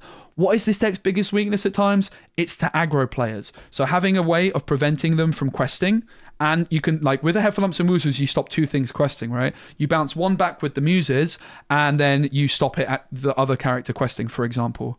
Pretty good. So you could, for example, against Ruby Amethyst, if they're trying to aggro you with Flynn Sisu, you can sing this with Tipo, with a Muses down on the board on turn 3. You can say to the Sisu can't quest, and you can bounce the Flynn back. And okay, Sisu might take out your Muses, but ultimately, like, the thing that's important with this deck is just survive the early game. Keep them as far away from 20 as you really can in the early game, because people will try and aggro you out of the deck. Out of the game. Right, next I think Strike a Good Match is too good not to play. I don't think it's necessarily a card you play 4 copies of. It's just an extra song, and because we're not playing Fishbone Quill, it's giving us another way of increasing our uninkable count. Like, I feel better about playing 3 Bend to My Wills because I have Strike a Good Match. Strike a Good Match is kind of the least important card in the deck, and it's very comparable. It's like a worse copy of Vision of the Future, right? Significantly worse, but it's a song, which means you can sing it with Tipo, you can sing it with the Muses even, to look for what you need when you need it, without, if you have 7 ink exactly and you're looking for Bend to My Will that turn, you can't play Vision of the Future to find it, but Strike a Good Match could help you find it, right? You might have to come into the Twitch chat, William, to post it, sadly. I think that the YouTube live streams are blocking links. Sorry about that, mate. So I think Strike a Good Match is probably in the deck with 4 copies, but it could easily be reduced to 2 or 3. I just think it's just a bit too good not to play. And you do need an abundance of songs. Like I say, the last thing you ever want is like 2 Muses down on the board against an aggro deck and no songs to sing, right? And Strike a Good Match, I found myself just intentionally not playing all my cards to just hold like songs in my hand. Can't really go wrong with Strike a Good Match. It's not spectacular. A better card in this slot would be ideal, like a better song, but it does the job. It's a song that gives you some consistency and enables you to have a slightly more risky uninkable count. Now, I would say these cards are all of the like question mark cards, right? I think Vision and Dime, I mean, like 1 Dime, can't really go wrong with. These are the main other cards I'm looking at playing. I would say all of these are close to non-negotiable. Like, you could argue reducing the count of some of them, right?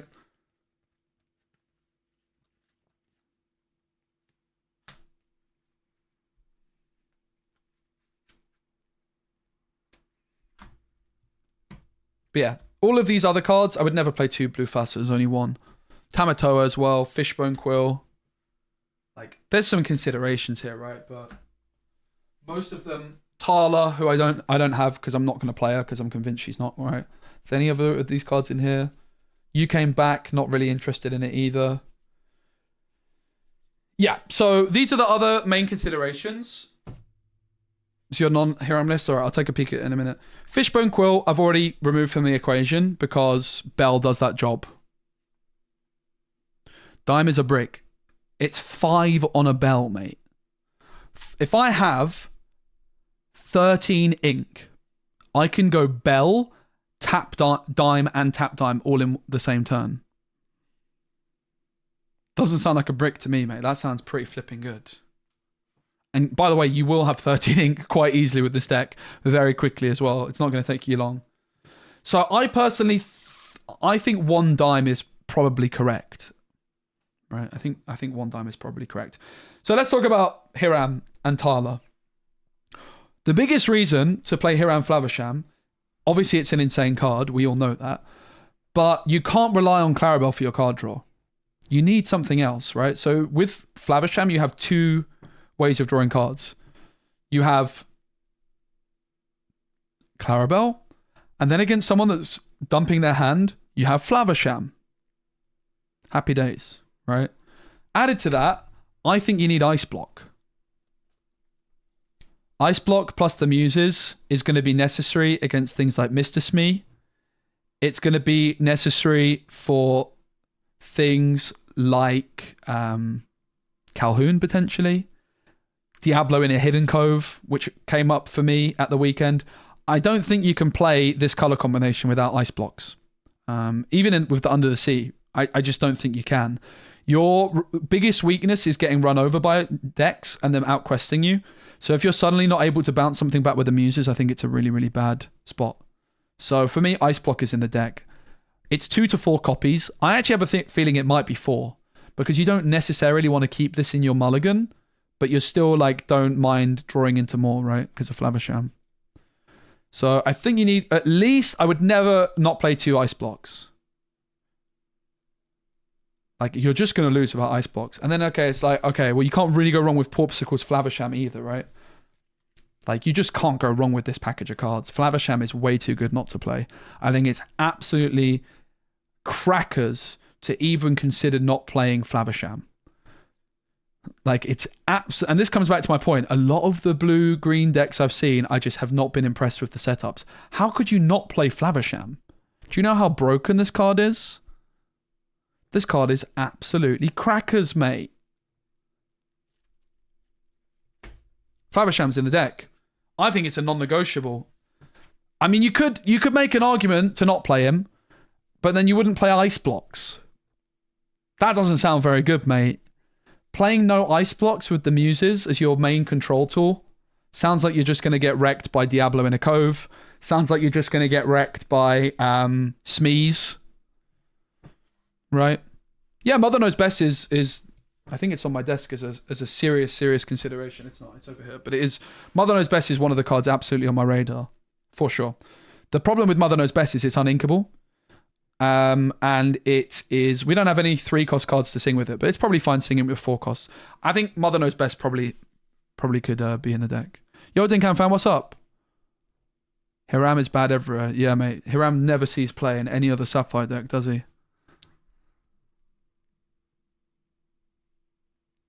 I don't think you need Icebox when you play 2 Genies, 4 Gothels, 4 Mother Knows Best. Maybe. Yeah, maybe you could make a case for that. Like I said, I think that Hiram, I'm not totally against. I don't think it's completely wild to not play him. I just think it's a bit naive not to play him, would be my gut feeling. I just don't really know how you could... If you're saying like this is... Like, why would you not play him? Do you know how insane this card is? Like, what's the reason to not play him? On average, this card is going to draw you 4 cards. Right? Yeah, Lorcana would be digital. It's pretty much confirmed at this point. I'm working on a video on it. Yeah, you play Clarabelle for card draw, but you can't rely on Clarabelle. What happens if your opponent dumps their hand? What happens if you don't draw the shift Clarabelle or they brawl your 1-drop Clarabelle, which will happen, by the way. Yeah, I can see it. I haven't opened it yet, though. So for me, the Flaversham's in the deck with at least 2 ice blocks, but I actually wager I'm more of a fan of 3, maybe even 4. I don't know. Ice block's a weird card, man. I just think it's a necessary evil. I do think it's a necessary evil. Being able to like double ice block a goat, for example, or like double ice block something like this is a pretty big deal, I think. Because it also helps you make more favorable trades, right? The other thing is when you're dumping your hand with Clarabelle and refilling, a 1-cost card that you put down onto the board is then replacing itself later. So in most decks, like Ice Block is -1 card in hand, but that's actually not necessarily the case with this deck, right? It's actually not necessarily the case with this deck. Like the 1-cost cards aren't actually 1 card less in hand if you're shifting Clarabelle, right? So Ice Block is the more, like you want to also be able to just banish your Ice Blocks with Flaversham. When you don't have Tamatoa, you can't bring them back, which is why I'm actually leaning more towards playing 4. I think 3 is probably a good middle ground. We don't know when Worlds is. It's not been announced.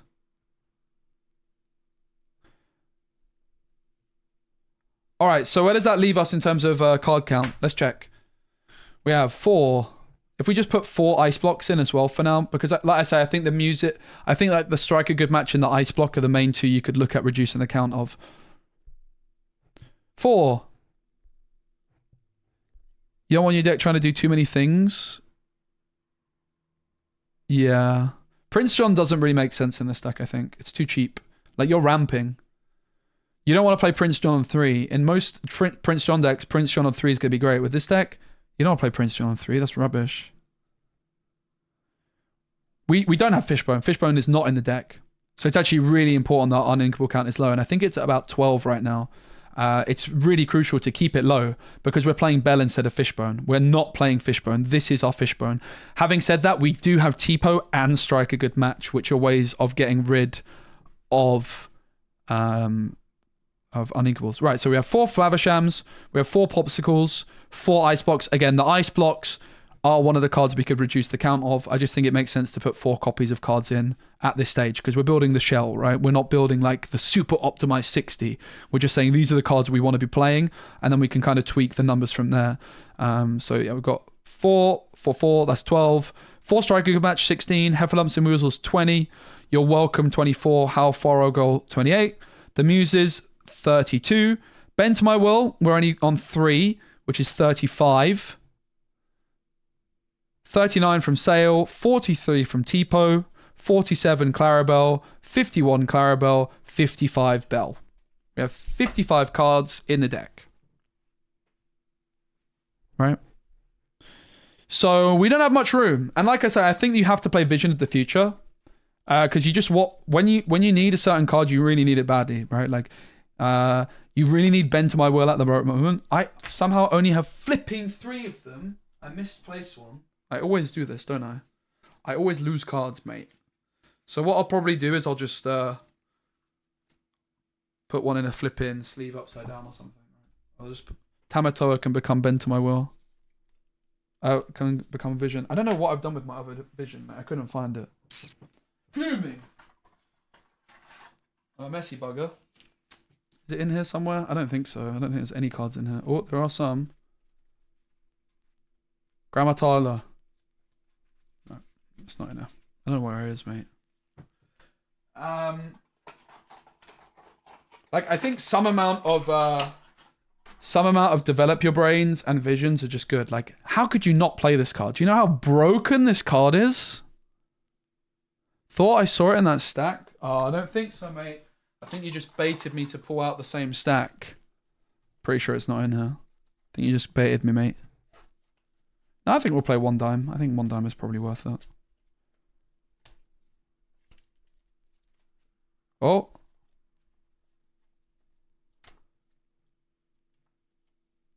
Tala, Bend to My Will. Yeah, it's not in there. No worries. Yeah, well, 1 jump ahead is an interesting question. Because I also don't know about 1 jump ahead. I have to say, I think it's very good. Bear in mind... Oh, no, I was looking for Vision. Don't worry, mate. All good. Bear in mind, with this deck... What was the point I was making here? Oh, yeah. Like, the 1 jump is not even necessarily to play on 2. It's to sing with Tipo, right? Like, if you go Tipo, sing 1 jump with Muses back, bounce your own Tipo back. That was the line I did against Tengma. It's so good against Ruby Sapphire. Right? Your Tipo sings 1 jump ahead with Muses down, and you bounce the Tipo back to your hand. It's basically giving you 2 extra ink. It's actually so good, mate. That was the line I played against Tengma when I beat him in our little show match at my locals the other day. And Tengma is cracked. He's so good.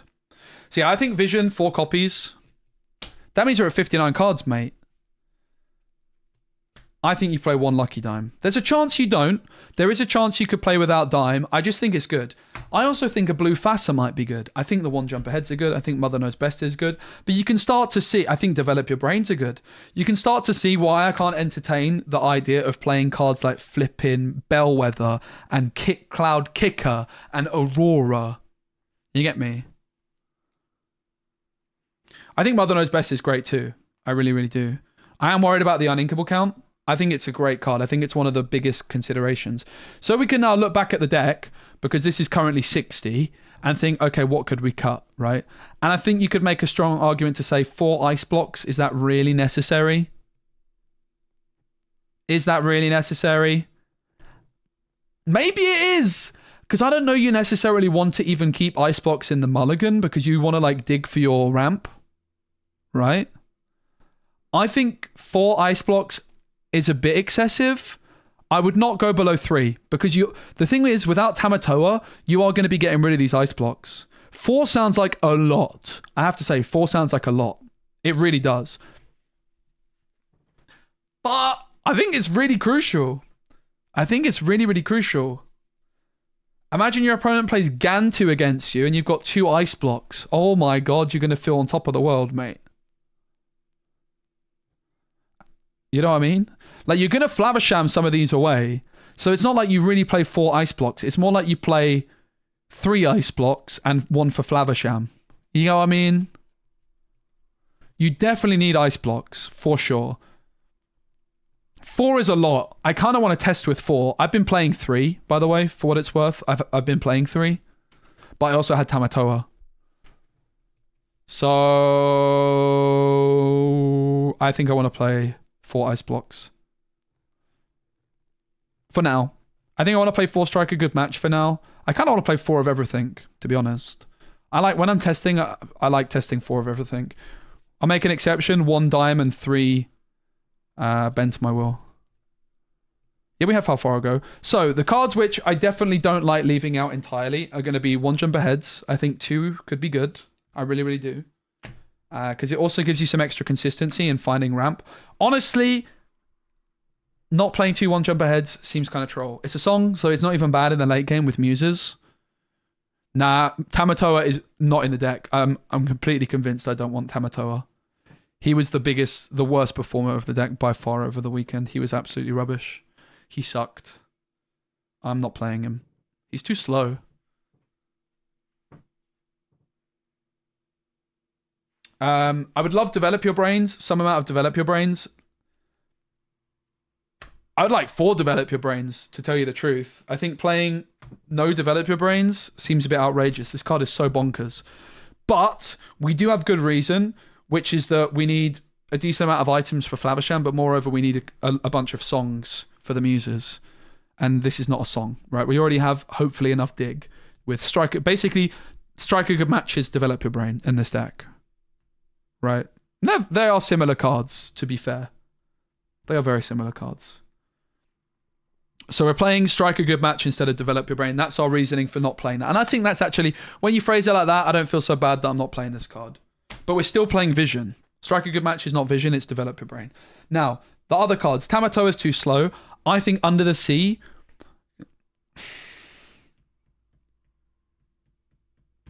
We don't have a 4-drop slot. We ramp on 2. We don't need a...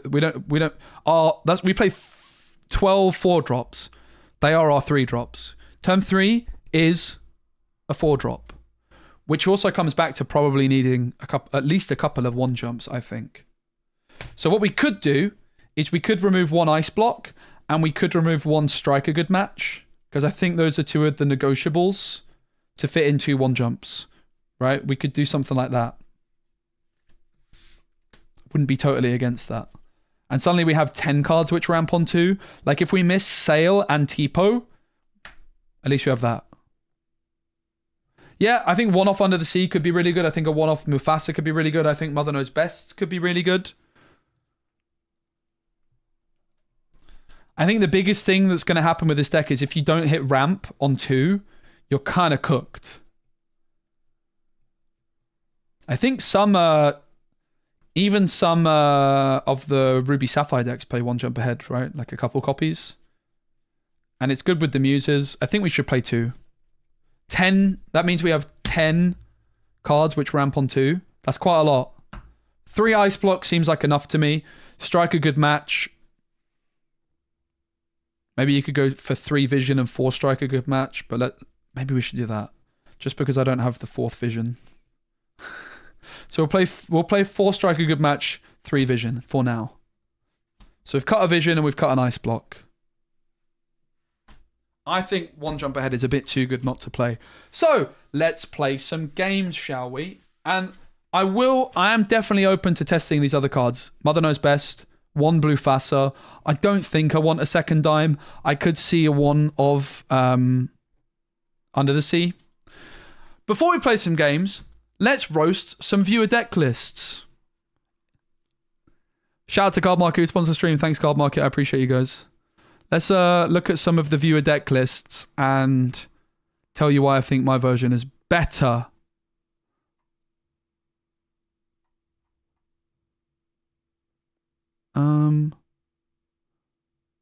Right, so William was sharing some passionate thoughts on this deck, which is great to see. Let's have a look at their list. Oh! Ignore that, that's my OBS. Let's have a look at their list. Here's my face camera, usually.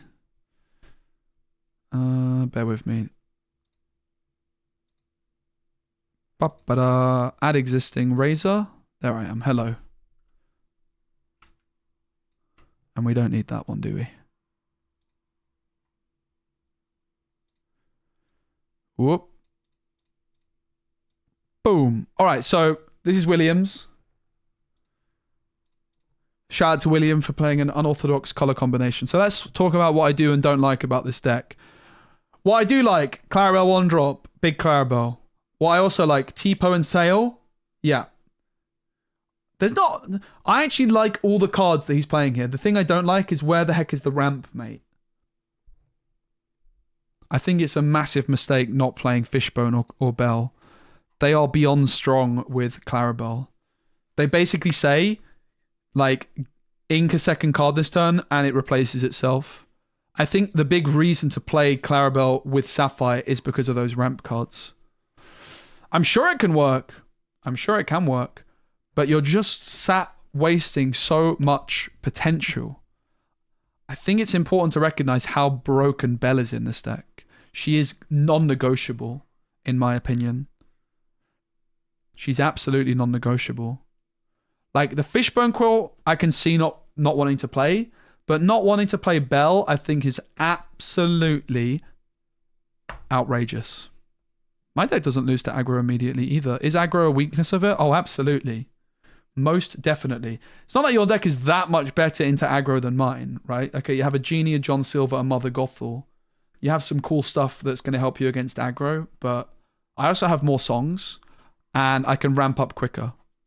So my deck is going to be much better into like the other matchups, right? Like this deck doesn't look to me like it's going to beat Ruby Sapphire, right? Think you can dump your hand without inking? Yeah, but you draw like, okay, so you shift Clarabelle, you draw 5 cards, right?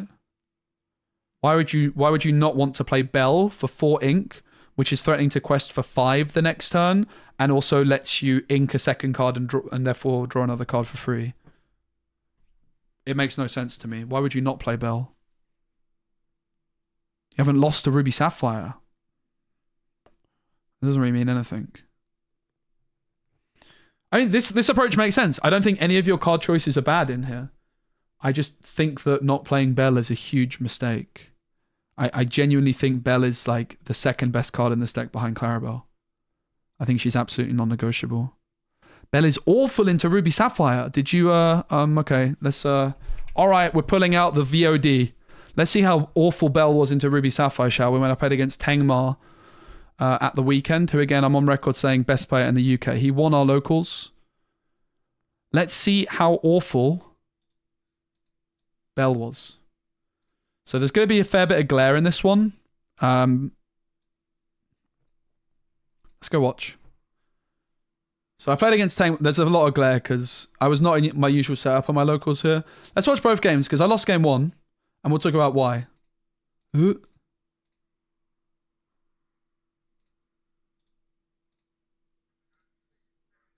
you guys hear that?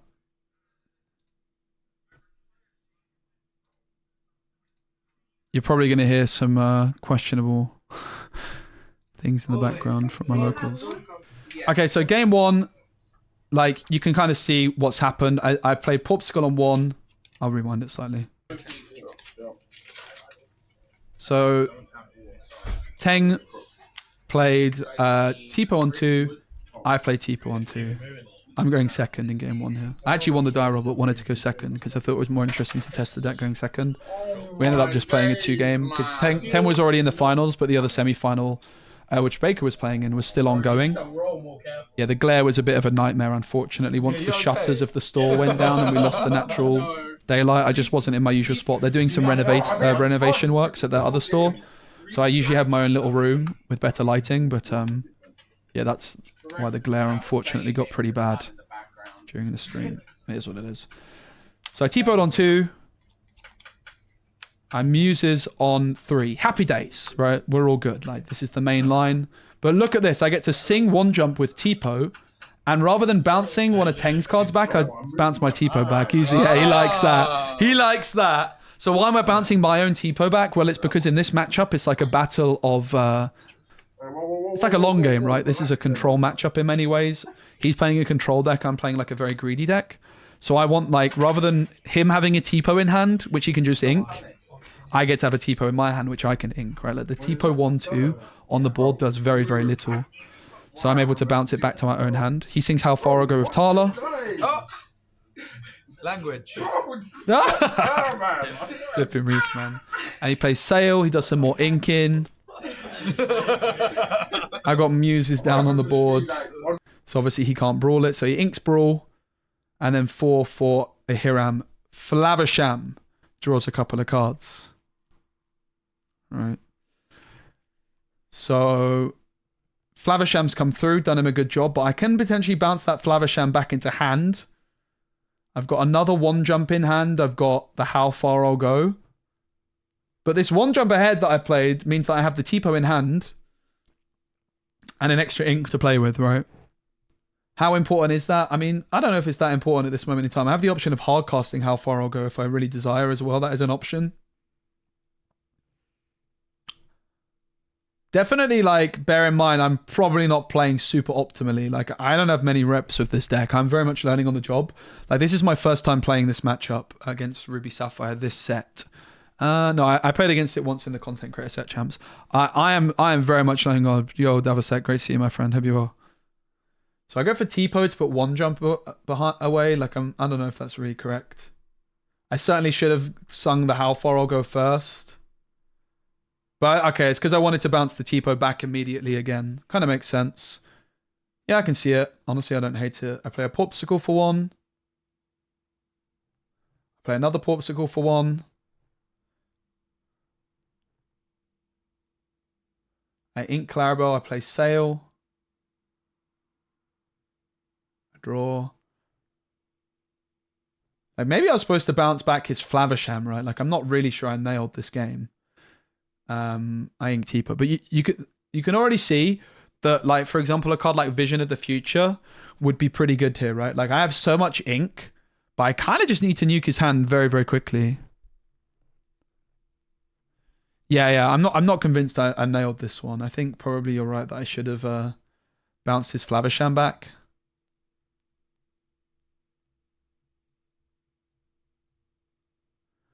If I had, though, for example, in hand right now, if I had Bend to My Will, I wouldn't be feeling like I'm in a terrible spot. But yeah, I think I should have bounced the Hiram back, right? I'm not really convinced I played that too smoothly. I'm certainly learning on the job, but I think you can already see where Vision would be nice. Like, I would have loved to play Vision in this last turn to put Bend to My Will in hand, right? I had like 2 ink spare, but I had to play something like Sail instead, which is why I think Vision is too good not to play 4 copies of in this deck. And I'm already like looking at the Vision proxy. See, he just does some stuff. He takes out my Muses. And it's like around here where, like, if I still had the Muses on the board and I was able to sing You're Welcome. I just think the last turn I just didn't do too much, right? I should have probably left my Muses ready and waiting. Like, hard cast how far I'll go and play like a Vision of the Future, which I'm not playing to get... You see it just runs away from me here, right? And this is me going second. Bear in mind, this guy is crazy good, mate. Like, I've never beaten him. Genuinely. He's the only person I've played against where I've never got a whole series against him. I got very close many times, but he is so good. Like, he is the best player I've played against ever. I don't even care. He hasn't got the DLC records to show it, but he's cracked, mate. He's I think it was Tengmar that knocked out Dinkang Pham actually in Birmingham in the top 64. I think top 32 is his best finish. But yeah, this one runs away from me. But you could see like a turn or two ago, like this turn where I had like Muses on the board and I played Tipo and bounced my own Tipo back for the second time. That was kind of the turn where I might have been better just digging for, like, leaving the Muses ready, like hard casting how far I'll go and just trying to find the Vision. So this one runs, bending to my will. This one runs away from me, but I also went second, right? Now, let's see what happens when I go first. Like, if this deck can beat red-blue, you've got to think it's got some serious potential, right? So I ink Clarabelle. On 2, I go Sail. I play Popsicle on 1. And I find the 1-drop Clarabelle, which I can ink my Flaversham and just sneak down my Clarabelle. Because I decided this time, I think my hands are... Yeah, I have 2 Flavershams in hand. So I can get away with inking Flaversham, right? And now Teng is seeing... you know, he's like, okay, I'm going to try and dump my hand. So he plays the Tipo, obviously, to ramp up. He could have played Sail, but he's like anticipating I might do it. But then Flaversham comes through because now I'm not like so invested on shifting Clarabelle. I actually have flexibility. Like, the Clarabelle shift is still a threat, but I'm not all in on this one linear strategy because I have card draw no matter what, right? Like, how could you not play Flaversham? Look how strong this is. It's absolutely absurd. It's so good. Yeah, but this deck couldn't beat red-blue last season. That's the point I'm making, Pantelli. And I actually think that you will be able to beat red-blue when going second. I just think that I didn't play that particularly well. I'm still optimizing the list. I think it's... Teng and I talked about it after the game. There was like a turn or two. There was like a one-turn window where I think if I had the bend to my will and the right board set up with the muses, like it's definitely winnable 2-0. No doubt about it. Iago's a card I looked at, jokes on you. I think it's just a bit too optimistic when you could be playing Flavisham instead, right? It would come in instead of Flavisham. So I have the 1-drop Clarabelle down on the board. I have my Flavisham doing his thing. Sorry about the glare. Flavisham's now drawn me 4 cards, by the way. Grammatala could never. Blue-green could beat a lot last season. It wasn't that far off being good. I had a pretty decent list built. I just decided it wasn't good enough. If it could beat blue-green, if it could beat red-blue last season, I think it was good enough. But when I recognized that it was unfavored into Ruby Sapphire against the best players, I gave up with the deck. But if it beat Ruby Sapphire, I'm pretty sure I would have played it at Seattle. But I had a very weird list built, that's for sure. So Maui comes through and cleans up my Flavisham, who drew 4 cards, by the way. Like, how could you not play this guy? He's absolutely bonkers. So I haven't had to do any Shift Clarabelle. I had the threat of Shift Clarabelle, right? He's managed to remove my Clarabelle. But it's not like it was easy for him to do. I've just got an abundance of cards in hand. I've got so much flexibility thanks to the Flavisham. Bam! Bend to my will. See you later, mate. He's been worried about dealing with my Flavisham. He's worried about dealing with my 1-drop Clarabelle. And suddenly, he gets well and truly cooked. Shout out to Tengma. Right, so let's like actually look what enabled this. I've got a Bell on the board, a Clarabelle, and a Flavisham. I am posing some big threats. I don't know what this card is that he's got. What is that? A Tala, I think, is it? So I'm like, yeah, mate, you can take my Clarabelle out if you want. I'm just going to quest. Maui comes in, takes out Flavisham. Oh, it's Tipo. Tipo trades for Clarabelle, so I offered him that trade. I say, you can take it if you want. He doesn't have the ink for Brawl. But even if he did, doesn't matter. I've managed to ramp up. I can ink twice with Bell this turn as well, if that is necessary. Like if I hadn't ramped with the How Far I'll Go, the extra ink of Bell here wins me the game, right? But I had already inked off How Far I'll Go, bend to my will. Crackers. And I win from here.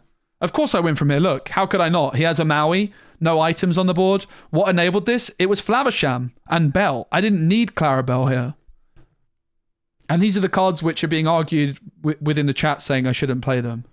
And I think you can see why I'm playing these cards. They're absolutely crackers. I don't know what I did here with Bell. What did I do with Bell here? Did he just take her out? I'm actually confused. Yeah, Bell, Mother Knows Best would be great. No doubt about it. I definitely don't disagree with that. So Teng like gets... Sorry, I've messed up with my rewind. I'm a bit lost. Tipo took out my Clarabelle or like damaged her. All right, here's the Maui. There's the bend to my will play. Let's see where it goes from here, right? I do think Mother Knows Best is good. I do agree. I could get behind Mother Knows Best. It's kind of win more in that spot, right? Instead, with my Bell, I just decide, okay, she can quest for 5 soon, but who cares? I can just flip him ramp some more. Like, I don't need her to quest for 5. I'm just happy with Bell singing How Far I'll Go, inking me an extra card from hand if I so desire. Okay, he's going to take her out. I don't really care. And he just inks Tipo. That's it. He's got no cards in hand. And the big thing, like, for Teng, if he had, like, an item on the board here, it could have helped him. If he top decks Flavisham, that's, like, an out for him, right? But he didn't have any items down at this stage. I just play Clarabelle. She's not going to draw me any cards, but she's just a big unit. He gets unlucky with his top deck Queen of Hearts. But it's just like, I fancy my chances very much at this time in the game, right? So I sing You're Welcome onto Maui. Teng's, of course, going to draw a couple of cards. Which could be a couple of cards drawn for me. But I decide at this stage, I just want that Maui gone. And this is where, like, in fairness, the Mother Knows Best would have been good. And I just decide to discard his hand immediately. I just don't want him dealing with those. I use You're Welcome as just, like, a pretty expensive way of clearing his board. And the bend to my will. Because I just fancy my chances in the long game. I have more cards in hand. The Maui was posing a pretty big threat to my Clarabelle. I definitely got lucky to discard what I discarded, right? And you can see like where Mother Knows Best would be good with this deck, right? For sure. It is a card I'm very interested in.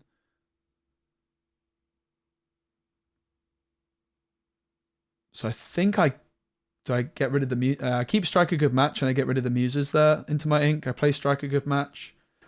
Remember, I was playing Tamatoa here and I wasn't playing much else. This is also where the one jump ahead feels a little bit clunky. Maybe I should have kept the Clarabelle in case he hits a Lucky Dime, right? I don't know. Sail comes through. This is where like the vision would be great, right? Because I can just find like an item or a Flavisham and just start. I think Iago's interesting. It could work because you can play Bend to My Will quicker. It could actually work.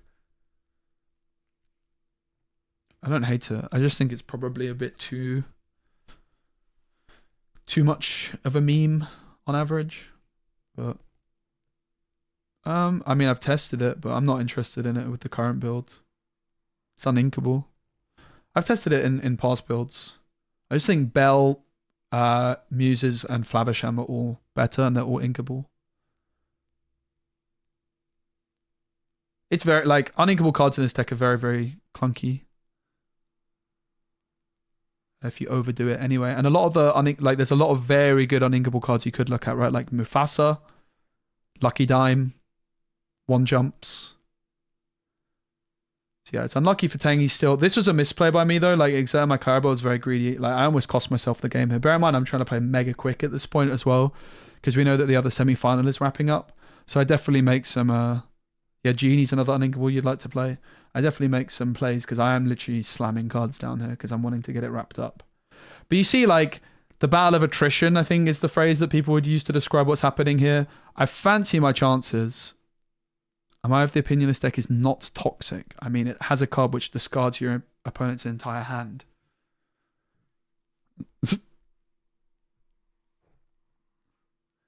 And here's where my dime is just insane, right? But it gets better than that. The Muses Bell combo is about to come through. I make a huge misplay here. But I would like to say it was in the moment. So, yeah, Bell's not very good, is she? Just a casual 5 lore. Not bad. Sing One Jump with Muses. Bell back. Obviously, I'm not supposed to replay the Bell. Obviously, Tengmar points this out. I'm like, oh no! Whatever. We were mega rushing, right? Like, there's another semi-final going on. I'm sure I would have recognized that in a tournament match.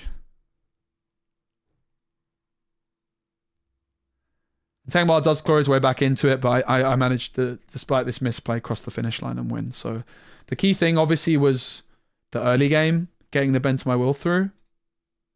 But yeah, it's interesting. It's a cool deck. I want to play some more of the Purple Steel deck for sure. Yeah, we might test some today. Let's see if I haven't checked my Discord. I've been a bit useless, but there's a chance.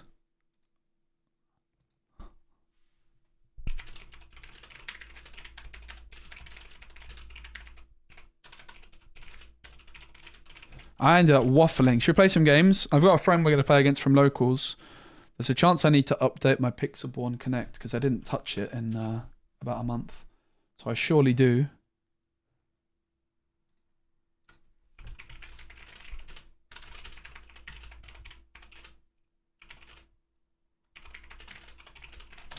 Alright, so one thing I definitely know I need to do before we start is I need to delete this camera from all of my sources. So bear with me here. It's going to have to go from this one. Oh, this is where these streams are a bit of a stinker, mate. Yeah, that one, video capture device is what we're looking for. It's not there. It is here somewhere, video capture device. Is it? Doesn't look like it is. Video capture device.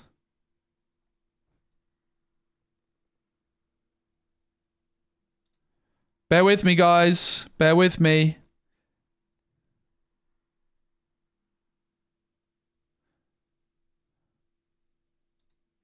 Bear with me, guys. All right, I think that is sorted somewhat. Huh? That's not the most flattering. Bear with me. Right, I need to get Pixelborn Connect downloaded. But I don't know where the heck it is. Downloads.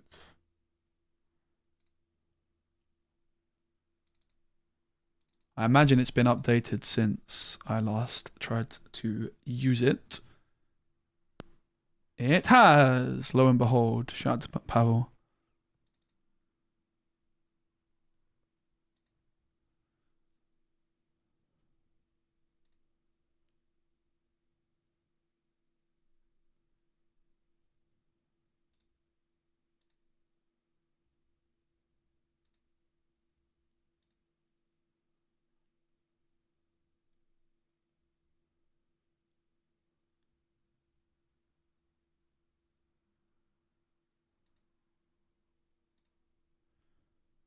Yeah, so there is definitely a lot of flexibility with this deck, but I'm pretty convinced that this sort of shell that we've got is the way to go. I somehow have a blue sleeve in here, which is a lucky dime blue sleeve. How did that happen?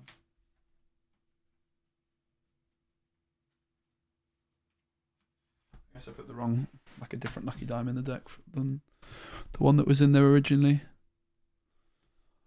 All right, we should be good to go in just a moment.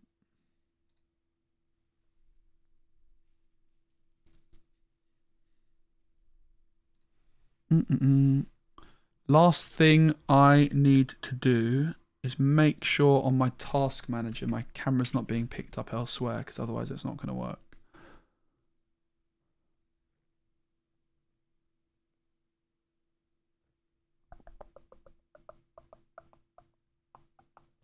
I can't see anywhere it would be, but I have a feeling it might be getting picked up somewhere.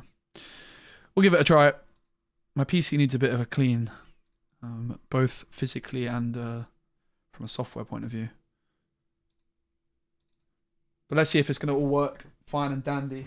Cross our fingers, won't we?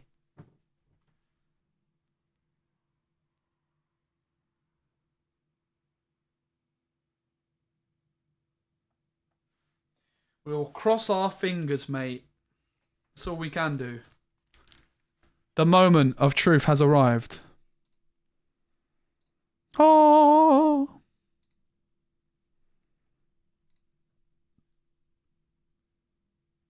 Oh my goodness, it worked. Alrighty.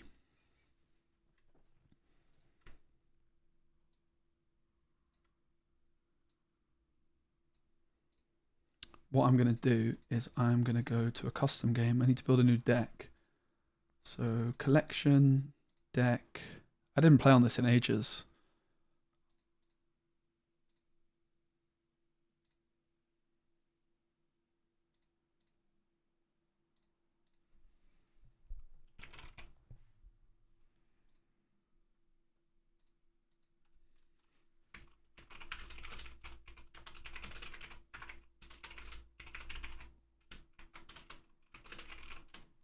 Alright, playing against my friend from Locals, who's a very good player and has also been streaming recently. He's in a game at the moment, but he said he's gonna join us. So he's been streaming some Pixelborn Connect, which is really cool to see. He's actually played against this deck in not this set, but in previous sets.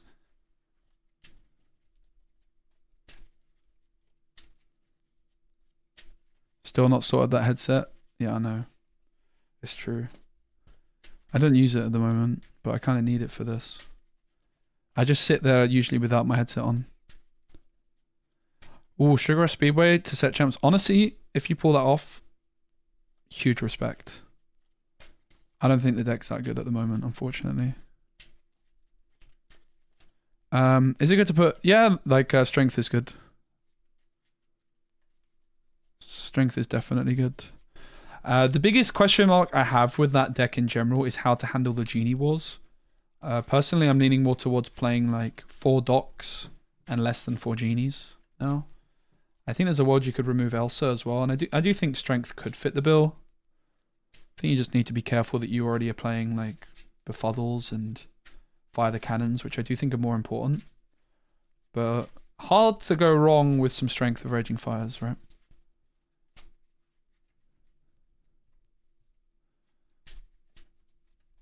if obviously you would need to be singing it. The question is what turn are you actually playing a 3-drop on? Because I'm not really sure you want to play a 3-drop on 3. What 3-drop would you want to play on 3, really? Not many. So you're probably not singing strength until like turn 5 on average. I don't know. I think it could be okay. I haven't played the deck enough recently to have strong opinions on the last few cards. And what I mean by that is like the big question mark really with what to do with the deck is how do you handle the Genie Wars? I'm pretty convinced that you play 4 docks now and you don't play like 3 docks and more Genies. Because again, like the original list was 4 Genie, 3 dock, but that's because it was like very early on in the metagame. But there's now like Genie Wars, right, which people are investing more into by playing Blurple, for example, and by playing things like Strength and Zeus. So your best bet is probably taking a similar philosophy to what Ed does, which is not engage in the Genie Wars. The problem is Genie is like better for this deck than any other deck, right? So I would always play at least 1 Genie. Possibly 2. But I think 3 is probably too many in the deck now. Like, because everyone's teching for the card, and I think you just don't really want to engage in the Genie Wars too much. I think it's still a good card to have access to. You just don't want to be forced to play it on turn 4 when you're going second, right? Just play the Zeus build with Rabbit and 2 to 3 Genies. Horrible. No, couldn't be me. If you want to play a deck like that, why not just play Ruby Amethyst, like Ed's deck?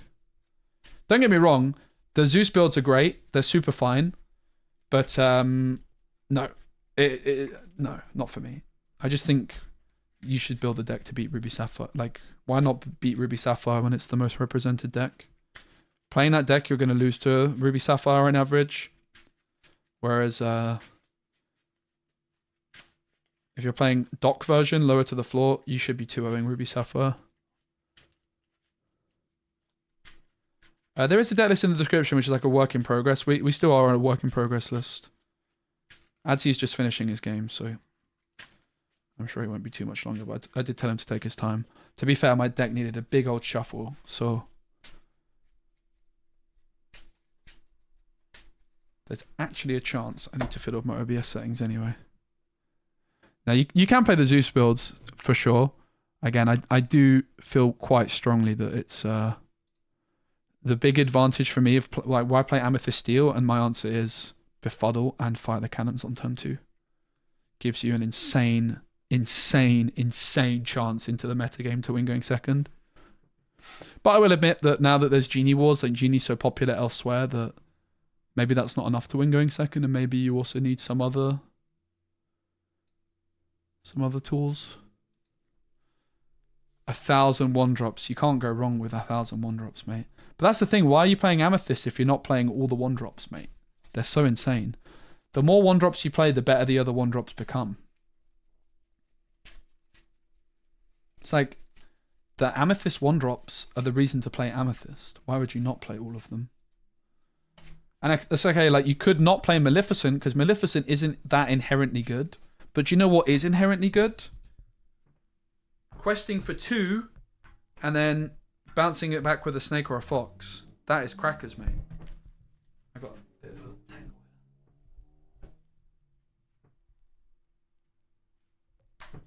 It's like you wouldn't play Curse Merfolk without Prince John. I haven't finished my sentence yet. That's not the end of my sentence. You wouldn't play Curse Merfolk without Prince John in any other colour that's not Amethyst. But you can with Amethyst because the Curse Merfolk with the bounce package is so strong. The other thing about Befuddle is you can Befuddle your own dock and you can Befuddle your own snake. So Befuddle becomes actually a good top deck in the late game.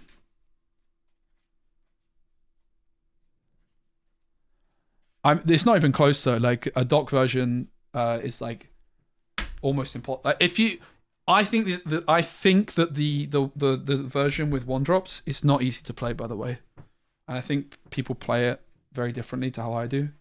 Like your use of Chernobyls and Brooms is absolutely crucial, but it is so beyond favored into Ruby Sapphire, that build. It's like someone was playing Chempo in a deck I saw recently, right? Chempo. think it was in Continentals. I think it was in Amber Steel.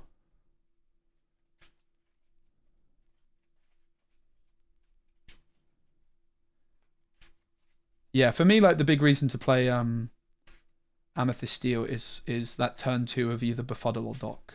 Befuddle or Fire the Cannons. Because I think it's just that's the best aggro strategy in the game is a turn 2 of Befuddle or Fire the Cannons. Plus a 1-drop. Like that's the best chance to win going second. That is the best turn 2 you can play when going second in the whole game, basically. Now, the rest of the build, maybe it falls off a bit. I think particularly because Genie's become more popular and Genie Wars have become more popular. The deck has suffered a bit in that sense. Whereas like with the first week or 2 of the metagame of this set, I think it was just non-negotiably the best deck in the game. Whereas now, because like the Genie Wars are such a thing, I think that the Amethyst Steel aggro deck did become worse overall because it wants to play Genie. Like Genie is more suited to that deck than any other deck, right? But it's kind of fine. You have Dock. Let's go more heavy on the Dock. Play the Befuddles up to 4 copies again. Bounce your Docks back, refill, replenish. Could even see like Queen's Castle sneaking back into the deck, but I think Queen's Castle's not that good going second. You kind of just want to try and make the deck better going second, which is also the problem with Genie Elsa, right? It's like the Genie plus Elsa is not really helping that much. The Elsa helps a lot when going second, but the Genie doesn't into Amethyst Mirrors in particular, right? I hope there's a chance something's gone wrong here. He might still be in a game.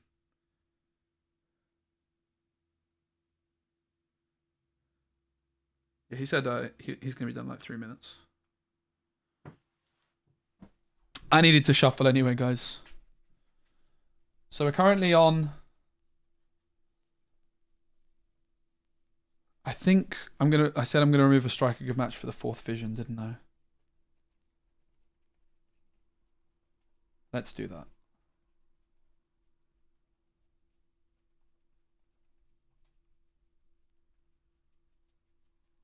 Just double check I didn't do it already. Yeah, I didn't.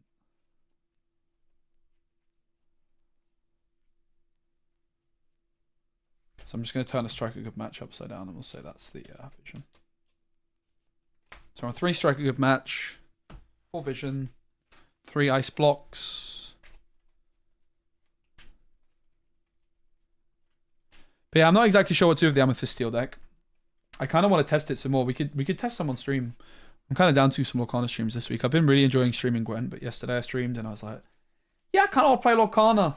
I actually have some decks built. Also, I'm planning for the next set. Oh, hello, mate. Hello. The big man. Did you win your game? I did, yeah. Let's go. Are you streaming right now as well? Yeah, I think if I'm sitting in front of my desk, I might as well. Let's go.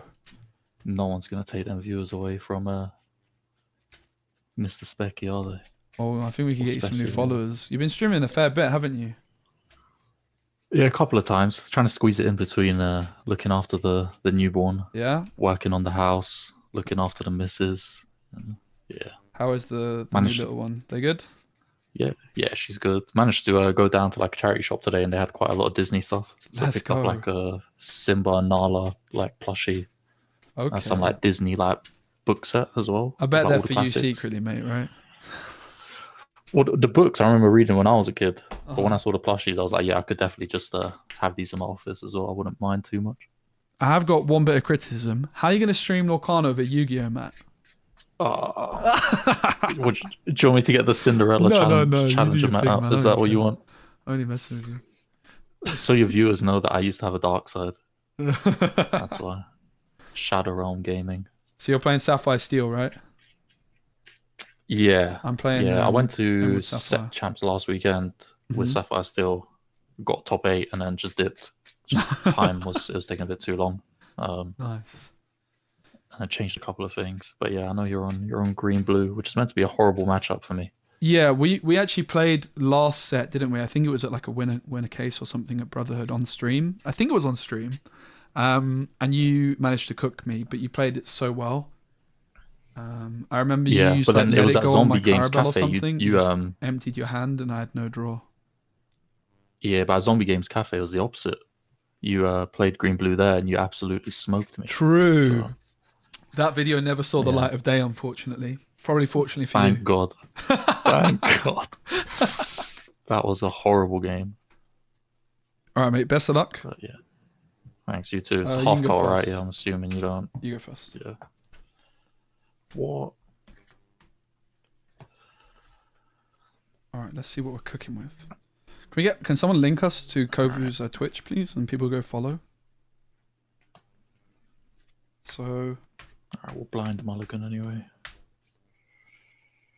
I think you can mulligan knowing what I'm playing, to be honest. Maybe it is better if you do it blind. So we're saying that we're gonna mulligan as if we don't know what each other's playing. I think that's actually a good idea. Yeah, that's what I'm doing. All right, cool. So we're gonna mulligan as if we don't know what we're up against. I'm going second. I feel like you need the upper hand and go for it. Cheeky git. So I mean, immediately, like, the curve is looking something like popsicle. We have the one jump, which is nice. We don't have to be necessarily as aggressive. And then Alright, we might I just sent want back to keep 4. both of these for the option. And we might want to, honestly, like, to me, this whole hand is almost keepable. I think the ice block is a bit awkward. And just give me a shout when you're ready. Let's get rid of it and keep the rest, I think. One for me, mate.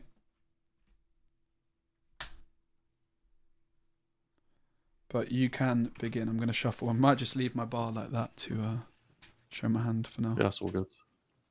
I'll ink Tamatoa and I'll pass down. Yes, sir.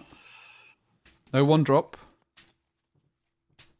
Nah, Maybe he's that'll holding be it for too later. easy. I haven't played on this in ages, you know. All right, so first decision point we have here is whether or not... I mean, obviously, these are our turn 3 plays. I don't think we want to ink either of these. We're going to be playing this on 2. Basically, I would say the decision point is between inking a popsicle or inking your welcome. For me, that's the decision point. I'm actually leaning more towards you're welcome. I think we have an abundance of songs. I'm going to ink your welcome and play a popsicle. Draw. Pass. Cool. Draw for turn.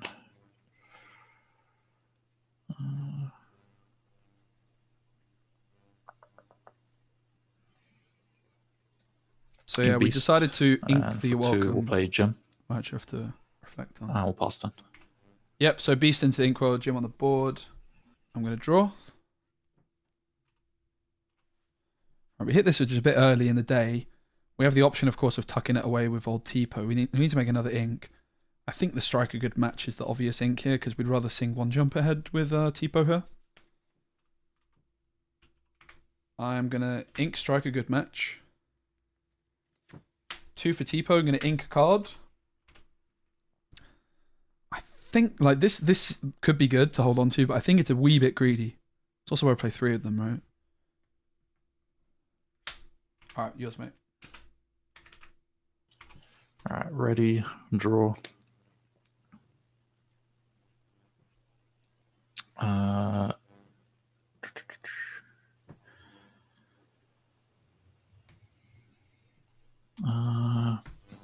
So this Jim Hawkins is a 0-4. Whenever he inks, it gets an extra strength for this turn. Ink Tinkerbell for turn. We'll go 3 Yep. Fishbone Quill. Mm-hmm. Fishbone Quill. Ooh. Fishbone Quill A card puts me on 4. Yep. Quest for 1. Pass. Yes, mate. I'm going to ready, and I'll draw. Sorry about the quality. It's probably because it's in there. It's trying to do 2 things at once, isn't it? So I don't think we need 2 muses. So let's ink 1. I'm going to ink the muses, play the muses. Tipo's going to sing 1 jump ahead. And muses trigger Jim back into hand, please, mate. And I'll pass you. So I'm at 5 ink. Alright. Draw. Let's ink the Jim. I think you can see the power of the Tipo 1 jump combo, We will right? Fishbone Quill It's very, very strong. A card. And then for 6, play out Aerial. And we'll pass that. Jeez! Yeah. Don't know how. I don't even know if your deck can interact with that. To be Probably honest, not. I'll draw for turn.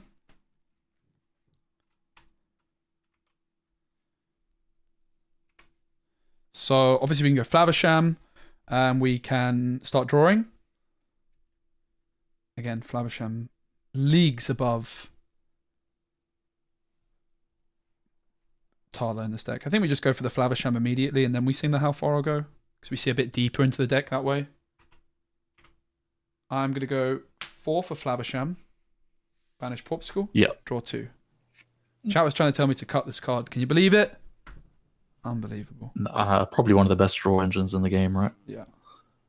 So, yeah, why wouldn't you kite, you know? All right, so now we've got some options. We can't use this because of the aerial having ward. We can play a Popsicle. We can sing How Far I Go. We can still vision this turn as well, right? So I think we would rather go How Far I'll Go now. Then we could get, like, if it's 2 bad cards, we ink. We just take something for ink, right? T-Po's going to quest for 1. And I'm going to sing How Far I'll Go with the Muses. Yeah.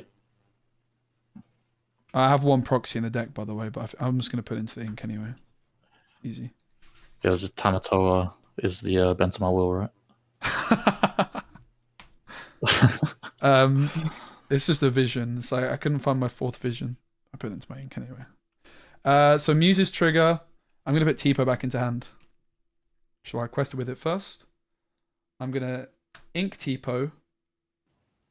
And for 2, I'm going to use Vision of the Future. Sure.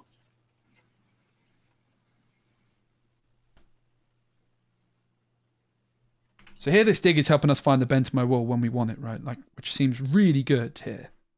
Obviously, we have to add one of these cards to hand. You would probably wager it's Heffalumps or Sail because it digs. Not really sure we care for the ramp that much. I think the song is probably higher impact at this moment in time. All right. And that's my turn, mate. Pass to you. I think I inked already, right? Cool. 1, 2, 3, 4. Yeah, I believe inked T-Po. so. Cool. Ready. Draw. How much ink you want, sorry? 7. I've updated it now. Yeah, no, we are not playing into bent of my will. Ink Tamatoa. Fishbone Quill, a card. Just thinking here. I think I can afford to. I'm just gonna hardcast Whole New World. Ooh!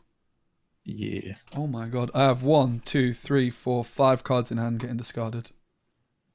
Cool. You are right though. I was looking for the bent of my will off the vision. Oh, I wasn't even there. No. I wasn't there. Alright. Might be now though. Well, I'm in trouble now then. Yeah, I was gonna say I'm in trouble now. How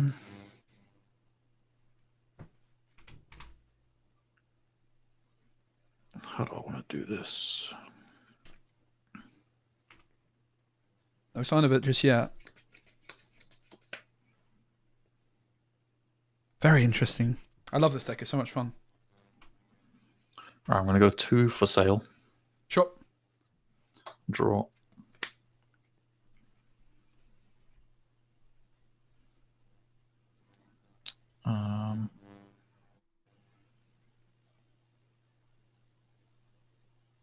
Gonna ink a Porps with Sure. sale. I'm gonna pay 2. Play a Smee. Yep. It's quest for 5.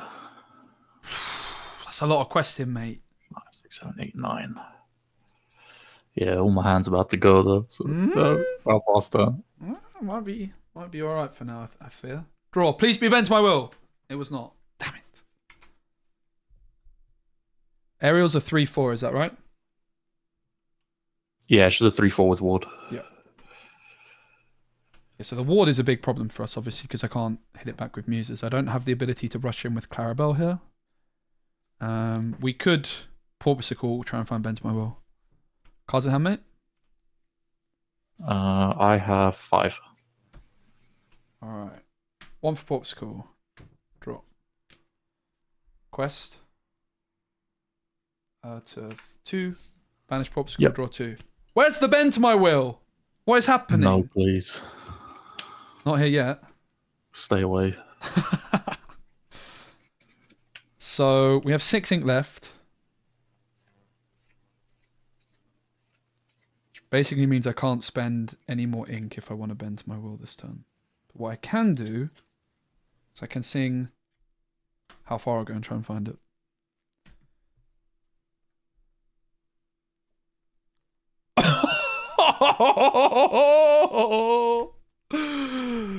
Clutch! Don't tell me you got it. Oh, I got it. Muses, no trigger. I'm going to ink Tipo. Bent my will. Just about. Alright. I think it was the last Whole New card. World, Let It Go, Lucky Dime, Yeah. Porp's Corner Beast. Alright. I already inked, so your time, mate. Alright, let's draw. Oh my god. Top deck demon.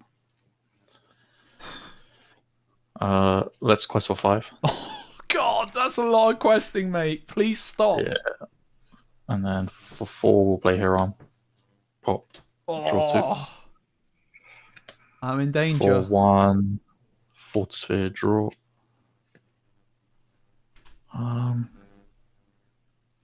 You can see the power of the I'll ward ink a against us, Fishbone for right? turn, and then for 3, I'll play a Fishbone. Otherwise, I could go Heffalumps and Woozles to Quest for stop it 2. questing. Yep. I'm on 1, 2, 3, 4, 5, 6, 7, 8, 9, 10 ink. And pass turn.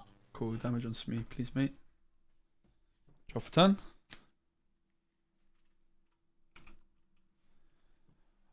Alright, so one line we could try and do here is get items down to stop her going, but that's not going to happen anytime soon. We're probably going to be looking at singing Heffalumps and Woozles. You're not muted, mate. Sorry. I know you got Heffalumps and Woozles in hand. Maybe it was a double bluff. Maybe we could look at like Heffalumps and Woozles here to stop the Smee questing, bounce back the Flavisham. We could also just challenge the Smee here, right? It's at that stage in the game where we are in danger. Yeah, it's a tricky one. The Flavisham off the top was good for them. This was us going second, and the aerial's been the thing that's caused us a lot of problems, right? The aerial's questing up to 18.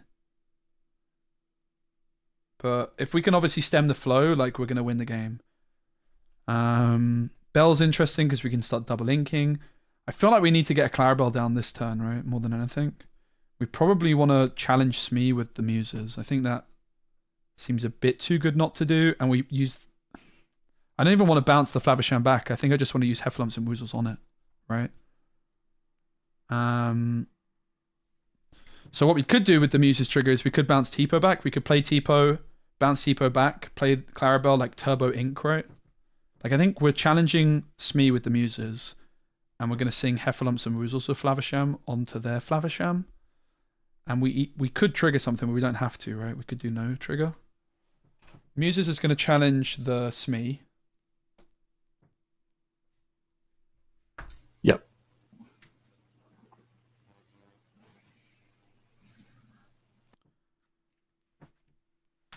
I'm going to go 7 for Clarabelle. 1, 2, 3, 4, 5, 6, 7. I've actually got 2 ink left, mate, my bad.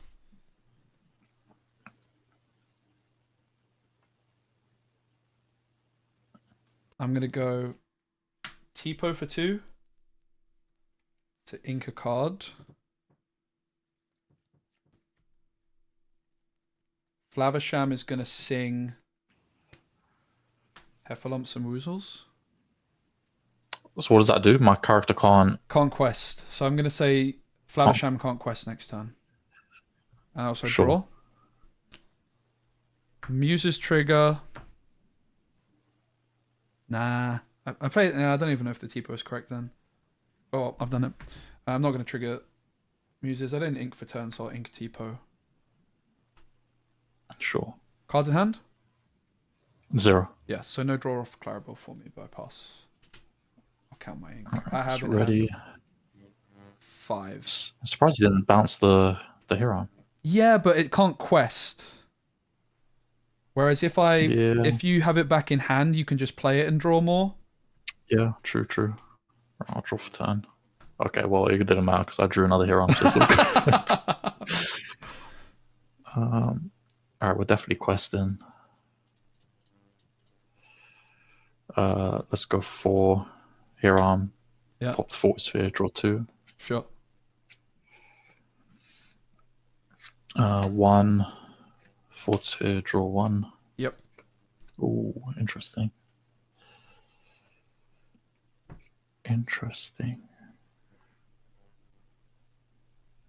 Ariel's like the same counter to Sisu as well, right? And the cards that counter Sisu also counter our deck with the Muses, right? It's the same threshold.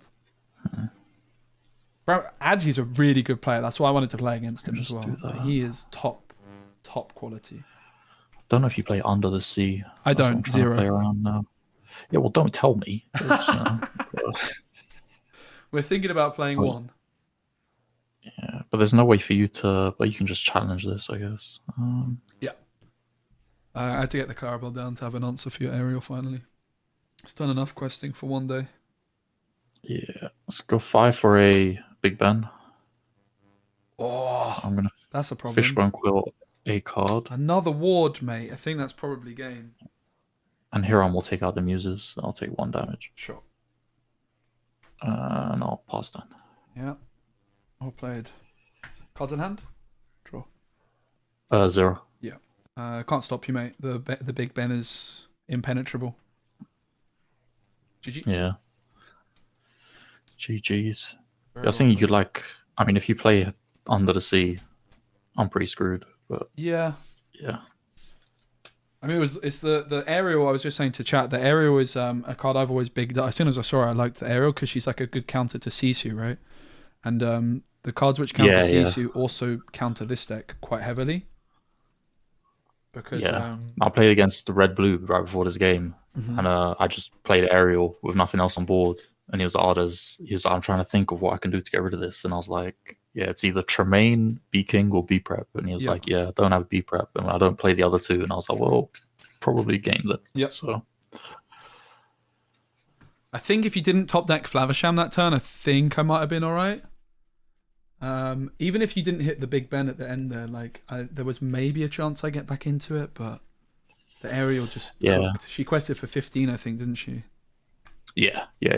A lot of the times it's like I feel like a lot of blue steel players that are playing Ariel, they're a bit conservative with her. They're like, oh, I need to like play her with P, or I need to play when I have Dime. A lot of the time it's just slam them. You're asking your opponent to have an answer, and a lot of the time they won't have it.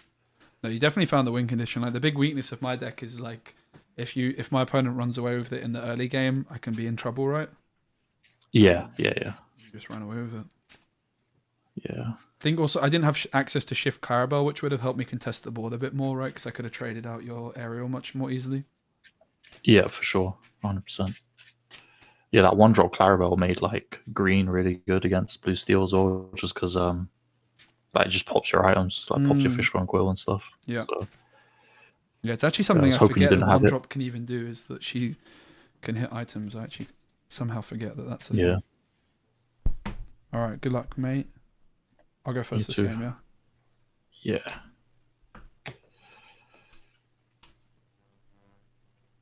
All right, so what are we looking for? We're looking for, well, that's a good start. Some sort of ramp on 2. This is not like the ideal ramp on 2, but it's ramp on 2 nonetheless. Interesting hand, right? We don't have an item for the Flavisham, so the Flavisham doesn't seem like it's that much of a good turn 3 play. You could also make a case to say How Far I'll Go is not a bad turn. You could say that just hard costing How Far I'll Go could be better. He might play things like Fire the Cannons, which could deal with this. It's actually a really awkward hand. You can see that the 1 jump ahead is making things a bit smoother for us, because I don't have to mulligan as aggressively for ramp when we have this in hand. Obviously, we'd rather Tipo or Sail. I think I'm never keeping these 2, right? We can eliminate these from the equation. We're always keeping these 2. These are really the decision points.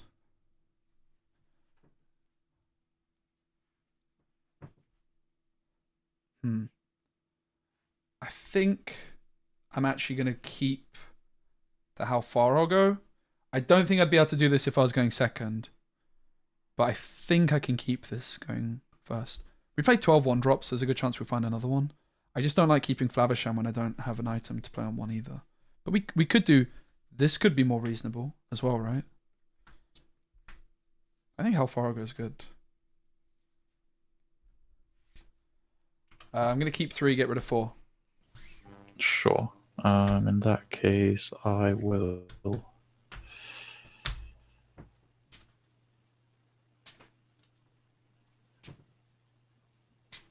I'll do the same. All right.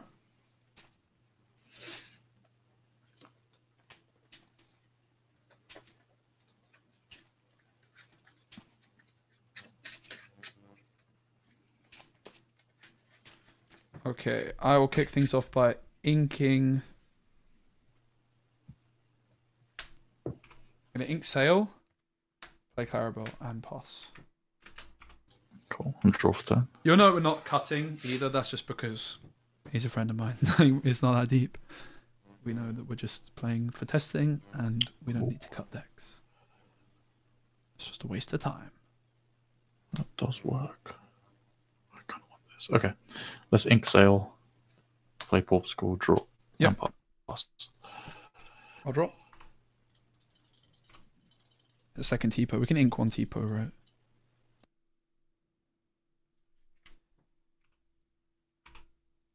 I'm going to ink Tipo. I'm going to play Tipo.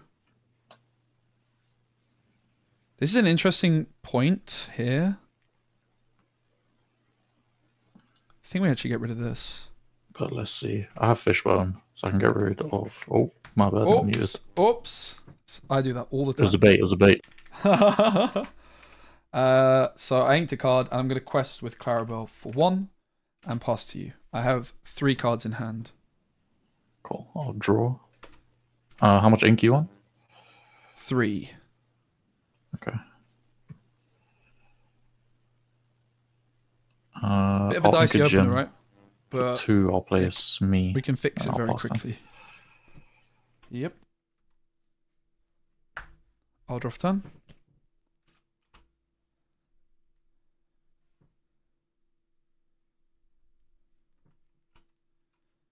I'll ink Clarabelle. Hardcast how far I'll go. Yep. Obviously, we don't want to be hardcasting this ideally, but one card into hand, 1 into ink. I'm also going to sing 1 jump ahead.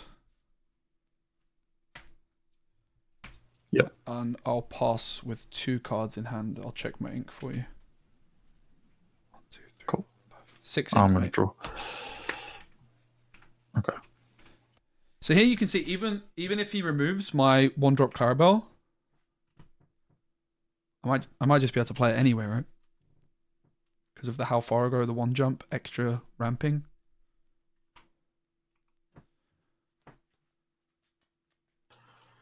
Cards in hand? 2. I need to plan my set champs for the month tomorrow. It's kind of a job. I wanted to do it today, but I didn't get around to it. Hopefully. I'm definitely playing it at least 1 more. Scary. But I need to get a Scar. I'd quite like to play in 4 more if I can. Go to 1 each day.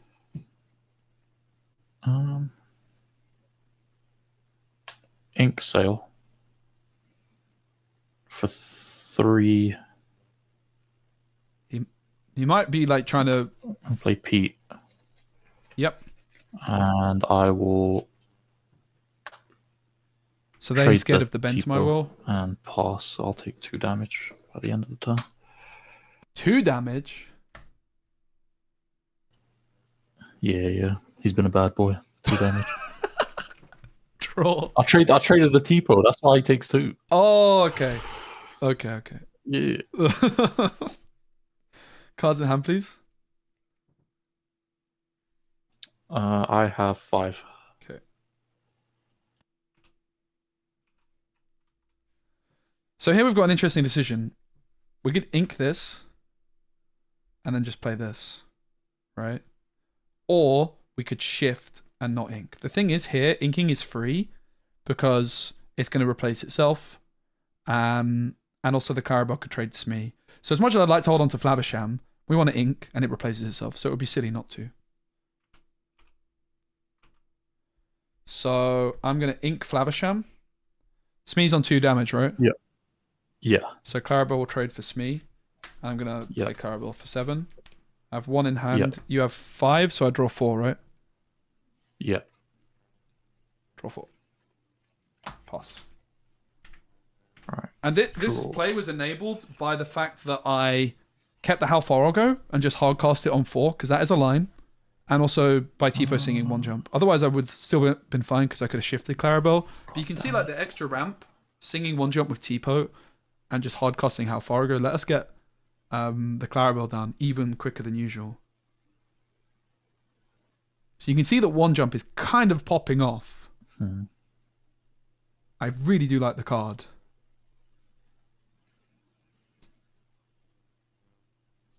Oh, this is tough.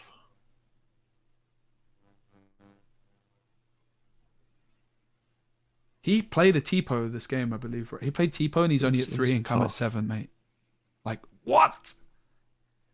If he didn't play Tipo, he'd still be at 2 ink right now. Is that right? I don't know if that's right. Ink Simba. For 4, I'm going to play Hiram, and I'm not going to pop the popsicle. Yep. Oh, no, I'm going to pass then. Draw. Cards in hand? I'm about to have 0, but I have 4 cards in hand. I don't know what you're talking about, mate. No, I know you've got What are you it. talking about? Streamer luck. I know it. So, obviously we're going to bend my will. What would have been nice here is you're welcome to target the Flavisham, for example. We don't have such a luxury. This is Vision, by the way.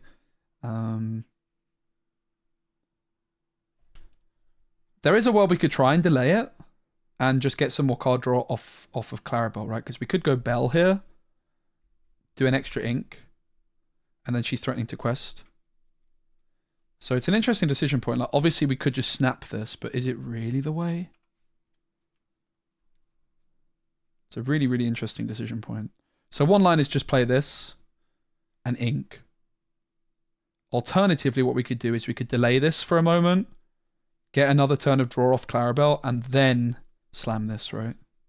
So what we could do is we could go Bell, and then we could go up to 9 ink, so we could play Bell and Flavisham, and draw some more cards. How many cards in hand was it again, mate? I've got 4 cards in hand. Yeah. So if we were to go Bell, Flavisham, and we could actually play Heffalumps, but we would have to ink the Vision, and we would have to actually be able to draw something off of this as well, right?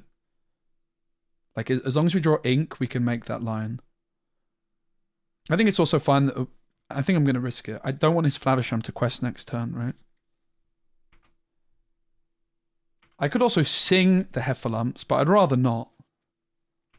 I'm going to pay 2 for Heffalumps and Woozles. I'm going to say Flavisham can't quest next turn. And I draw. Okay. We drew an uninkable, but I can sing it with Clarabelle to draw another ink, right? I'm going to sing How Far I'll Go with Clarabelle. Okay.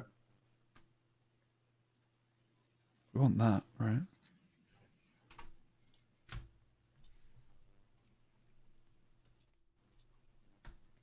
I'm going to go 4 for Bell.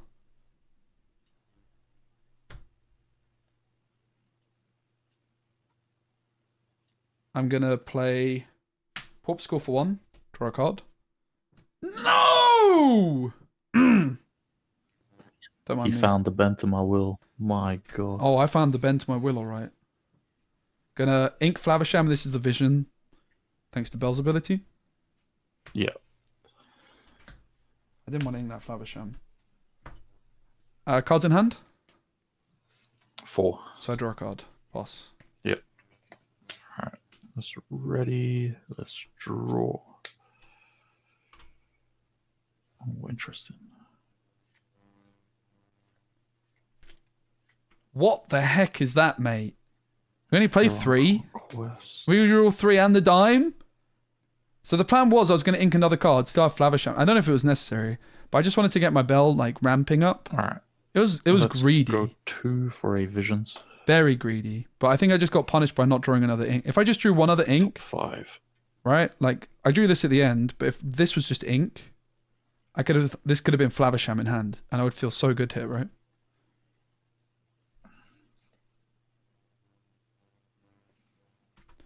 In truth, it might have been too greedy. Like I maybe didn't need to make this level of risk. But come on. Okay.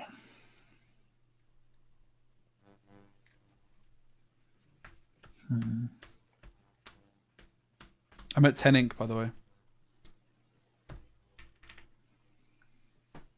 Gonna 10 ink ink, Corpse. sorry. We'll play 3 for a Fishbone Quill. We'll use Fishbone Quill. We will get rid of a card. Yep. Sure. Hiram will sing Zeus on Clarabelle, and then Pete will finish off. How We'll rude. banish it, not kill it, banish it. How far you've come, my friend. Yeah, pass my turn. Cards in hand? I have 1. Drop. Oh, that'll work. You're welcome onto Hiram. Wait, That's yeah. back to deck and draw 2, right? Yeah. Yeah, I had to do that. 1, 2, 3, 4, 5, 6, 7, 8, 9, 10. Could have quested for 5, Right. but alas. So if I just had like 1 inkable in hand here, I wouldn't have to do this. That wasn't your welcome, right? But we just bricked on our inkables. We don't play that many. God. But I mean, whatever I draw is getting discarded anyway. it is. Yeah. 1, 2. No, they were good cards. What was it? It was Zeus, Whole New World, and Arthur. Okay. Arthur. I'm going to pass to you, mate. I got a handful of uninkables. I've got a handful of nothing. Alright, draw. Let's go 1, fire the cannons, the bell, pass turn. Yeah. So, yeah. Oh, no. I'll draw. Dime. 10 more. Oh, God. Pass. Draw. Yeah, you got it. There's no way. I had 3 bent my wills in hand, mate. Oh my God.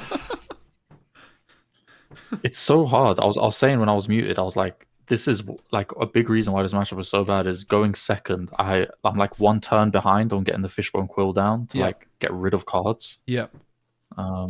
Because when you beat me before, like obviously I was playing, it was a different deck, and yours was slightly different too. Yeah. But I remember you used like Let It Go on my Clarabelle, and I just had no draw left. But yeah, I've got the Flavisham in there as an alternative now as well, which I think is important.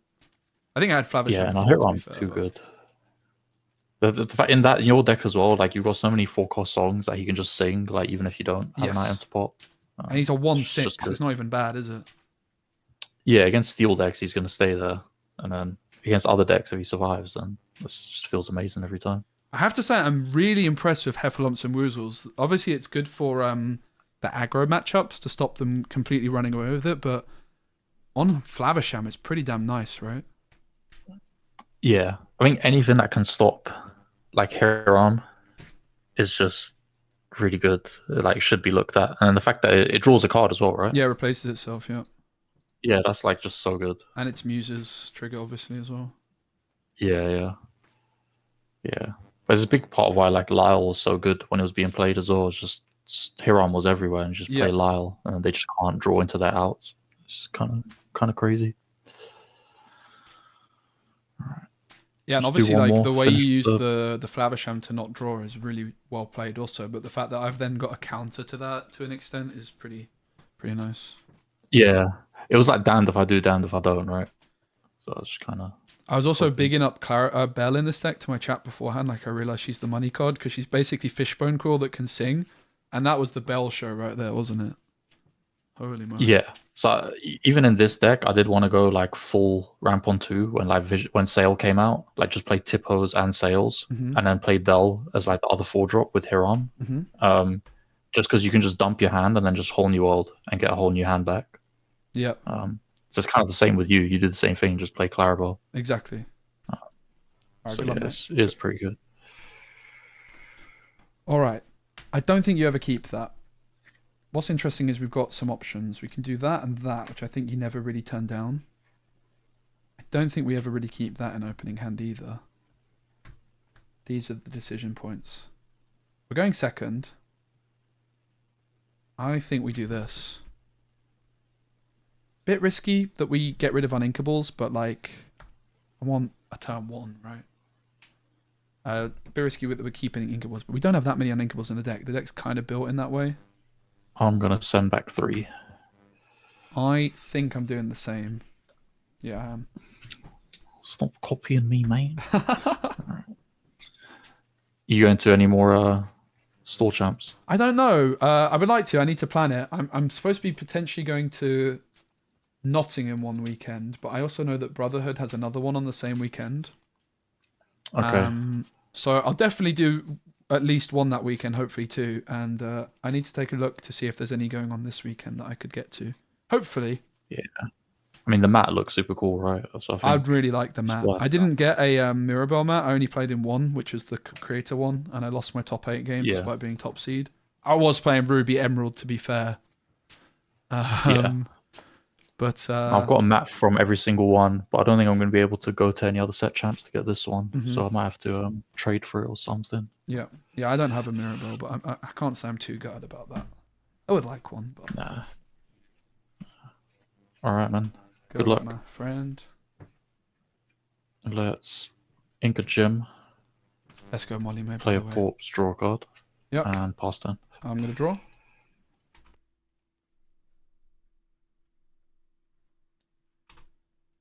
I'm gonna ink Bell and pass. Wait, you missed the 1 drop. Let's Uh-oh. go draw. Or did I? Maybe I just don't want to play it yet. Maybe I want to save it for later. Yeah. The Dudley one's on my radar. I'm gonna try and plan tomorrow. For me and pass. Yep. I'll draw.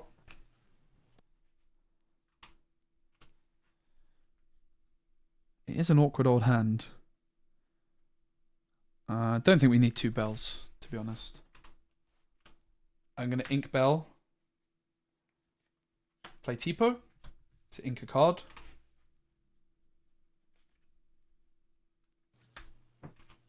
Pass. Okay. Oh, sorry, that was muted. Sorry, I'll draw.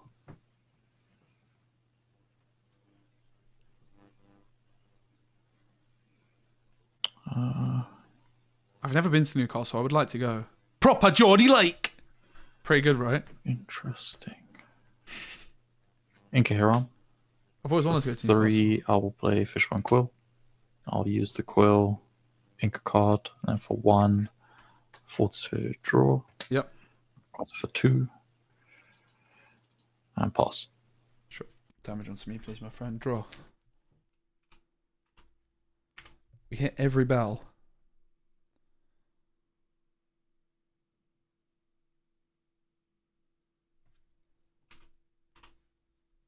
The wee man's going to sing 1 jump. Yep. I'm going to ink a bell. Play a play a bell.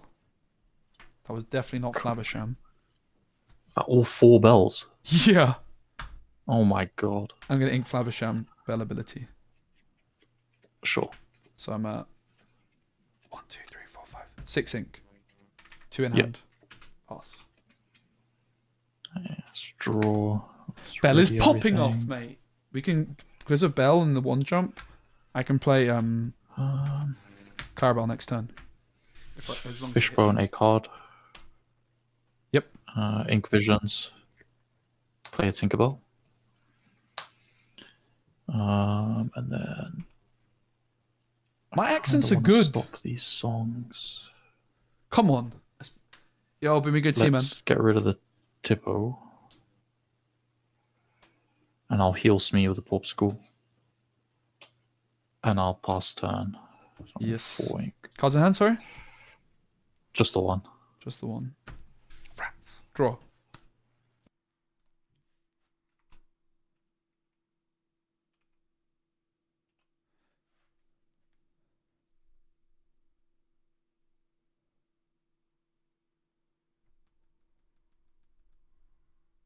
What's the card in hand, do you guys think? That's the big question, isn't it, really? Alright, I'm going to sing How Far I'll Go. Yep.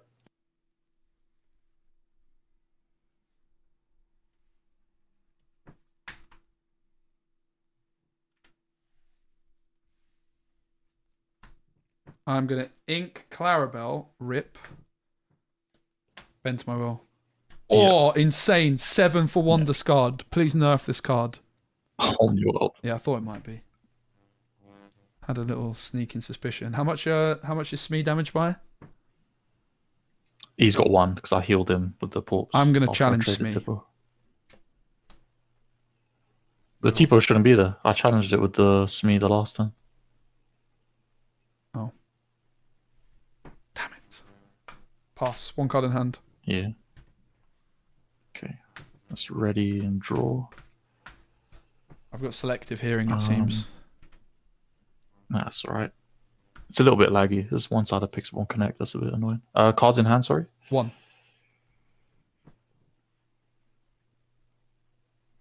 1 card. The reason I decided to go for that is I just think that Let's get rid of the bell with Tinkerbell. he's got the fishbone, so the whole new world suits him more than it suits me at this moment in time. And then I'll quest for 2 with Smee.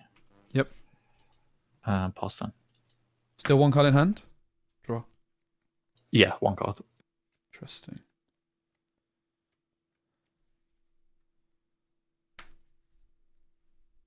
Pass. 1 in hand.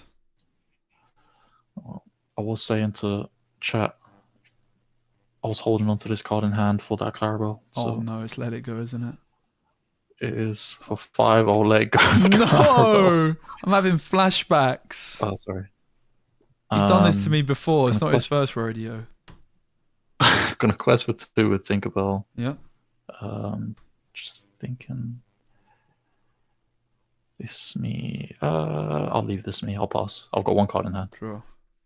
Gonna hard cast How Far Ago?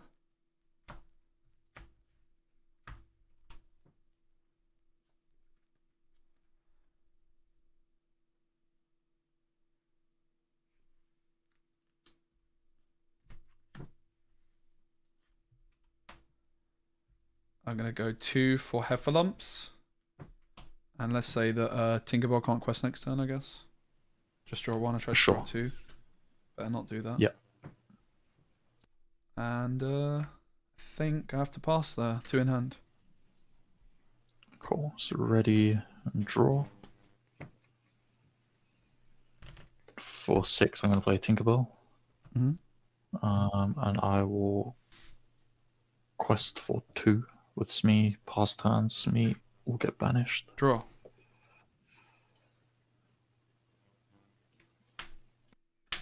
One card in hand, pass. Draw. AJ, your side, man. Bone a card. Quest for 4. Yep. And pass. How much damage is on that one thing? 2 damage.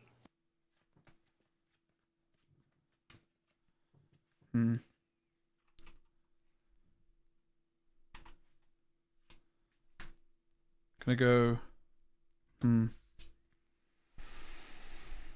gonna play this. The question is, am I supposed to like quest first and like bounce my muses back? That just seems pretty bad. So I'm just gonna go Heffalumps on the damaged tink, I guess.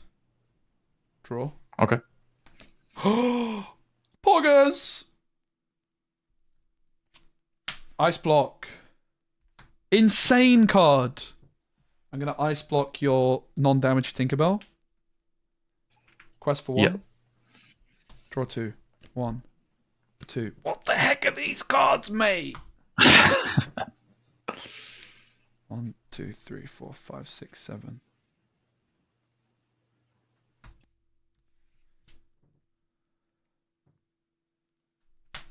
Dime. Muses will quest. Pass. I'm at 10 ink, I think. I'll double check. 2, 3, 4, 5, 6. Yeah, 10 ink.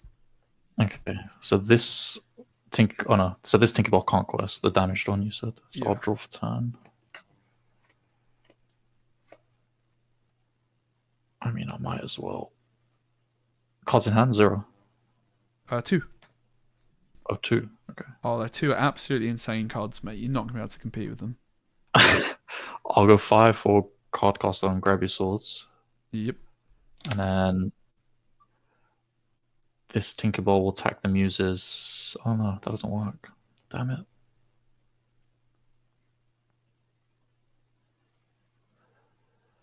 I'll just take out the hero on with this one.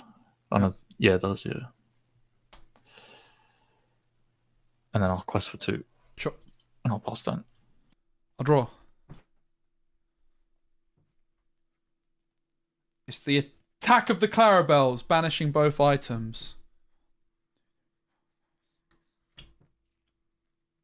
That is very annoying. I'm going to dime for 1. Absolutely crackers value, mate.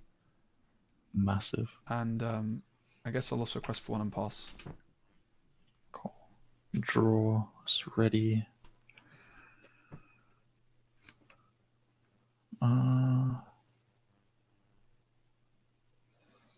For 2, I'll play Jim.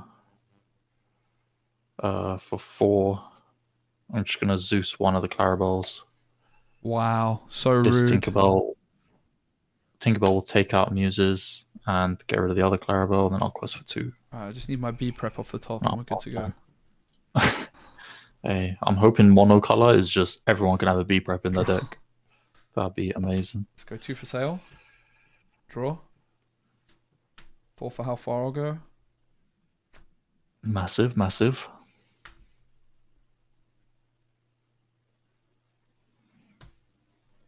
One for Popsicle. Draw. 1 for Ice Block. 2 for Tipo. Ice Block Tipo. Pass. Massive. Huge. Well played. Huge. Draw. So perhaps the bend to my will on 1 card was a wee bit greedy. Yeah, I think at that point you kind of want me to whole new world you. Yeah, right? maybe you're right. 'Cause- I mean, on reflection, I did. I thought I might have a chance, but I was worried that you had Fishbone down and I didn't. But you're probably right, because I just draw into a bend to my will and then bend to my will, right? Did you have Bell on board as well? Yeah. Because I think you just because it's quite difficult for me to get rid of Bell. Like the only way is like Zeus, really. Yeah. So I think if you let me whole new world, and if I don't get rid of that Bell, then you kind of just double ink and you can just dump your hand from there. Yeah. Yeah.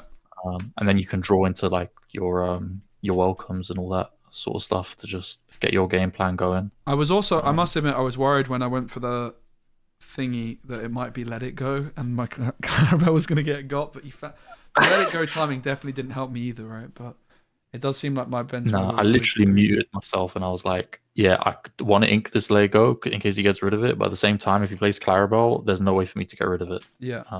And you kind of just played into it. But I mean, you had no other option, right? Mm-hmm. Yeah. Well played. All right, man. GG's. I appreciate the games. Sure. Do you want to play some more, or are you going to shoot off? I'm going to shoot off. I'm going to try and climb a little bit on Pixel Born. And a guys, few people have asked for my deck list. Go subscribe. Make that. Go watch. Are you on Twitch only? Are you on YouTube yet? Not on YouTube.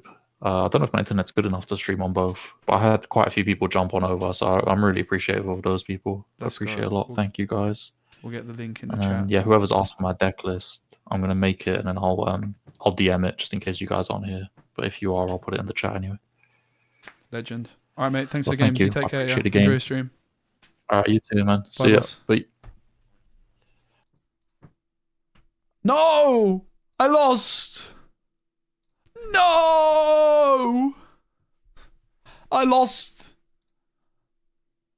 Bradley would like a game. Let's have it. I'm down.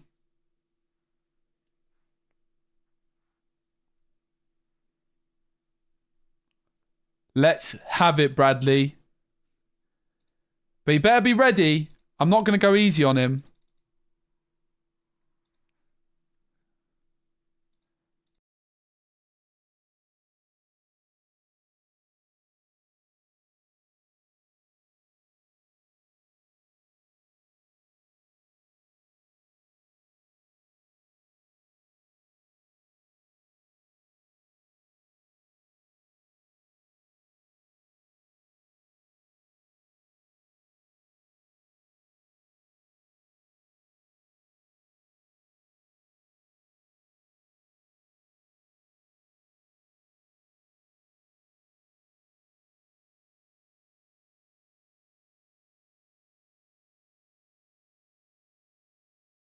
Muted.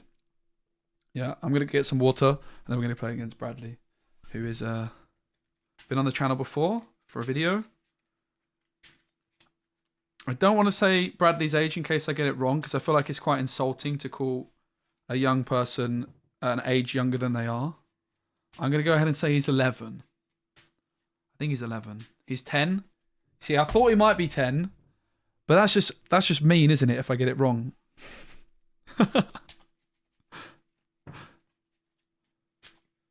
I'm well up for a game. Right, I'm going to go get some water. I'll DM you, Neil and Bradley, on Twitter what the game password will be, alright? I'll be right back. Just going to get some water. Too soon, bro. Water.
Alright.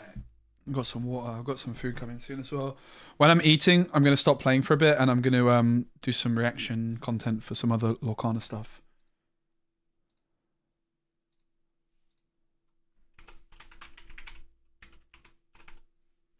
I'm actually really enjoying streaming some Lorcana. I've been wanting to play for a bit, so it's nice. I think not playing on ladder and playing against some people I know is going to be good fun. So we'll see if Neil and Bradley are ready. If they're not ready right now, don't worry. I sent you a DM Neil and Bradley on Twitter with the passcode. If you guys are ready, awesome. If not, no stress.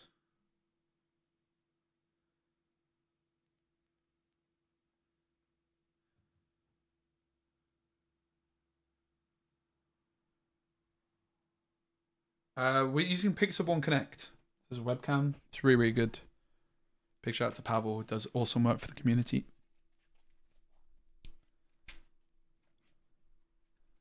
Yeah, so who we're about to play against is... Oh! Hello? Hello, mate. Oh! Hello? He's not messing around. Look at that. Yeah. That's pretty good. How much did you buy those scars for? 3. How's things, mate? Are you okay? Yeah. So, since you know what deck I'm playing, am I allowed to know what deck you're playing? Yeah. Let me guess. It's Emerald Steel. Hot. Yeah. Yeah. I kind of saw it when you were shuffling. Yeah. Nice. I also Got the saw Diablo and the you were in my Storm. video, weren't you, yesterday? I didn't realize it was you though. Yeah. You won your set champs, and I think I covered your Emerald Steel deck in the video, didn't I? Not realizing it was you. Yeah. Yeah. Emerald Steel still your favorite then? Well, I've got this on the go. There's red blue list that I have. Mm-hmm. And then also a blue steel list that I'm running. Let's go. Got quite a couple decks to test. What about, are you going to start playing Emerald Sapphire soon, do you think? I'll have to see. Good answer. It's not the best. Probably but not, but you I'll never have know. to see how this goes. Yeah. I did actually play against Emerald Steel at my set championships at Brotherhood Games in London on the weekend. I beat Did you win or lose? I beat it. 2-1. So Yeah, but remember, you weren't playing against me. that though, is were you? very true. So, All right. Should we do high roll to see who goes first? yeah. Double D6. Yeah, do you want to roll for both of us? I got 4. Who's that for? That can be for me. Now you go. Okay. And then I got a 5, so Well, it wasn't that you get big to of a go difference. first. I actually want to go second because I Okay. need to test this deck, Bradley. And when I'm testing, I always like to try and go second more often than not. Because I know the deck can win going first, right? But the big question is, can it win going second?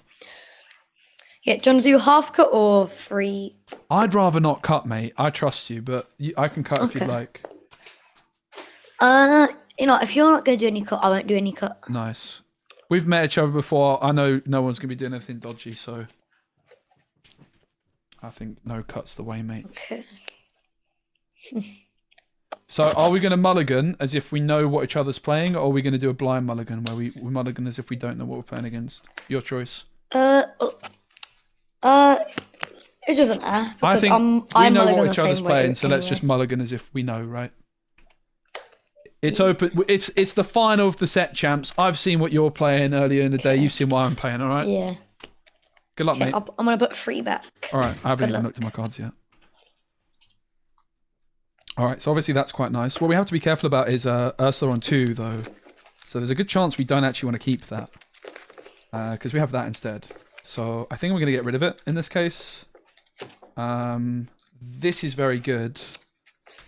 Going to get rid of the songs because I'm worried about Ursula 2. I think there's a very real possibility we keep 2 muses, but maybe not. It's an interesting one, right? Because like arguably we could, like an alternative idea would be keep 2 songs because then Ursula 2 is not as much of a threat anyway, right? And honestly, I kind of don't hate the idea of keeping this. And at that point, could you even just keep that for ink and just get rid of Do you that? want me to do no cut again? Or... Yeah, no cut's good for me, mate. I'm just deciding on what I do with this hand. I think I'm going to mulligan 2.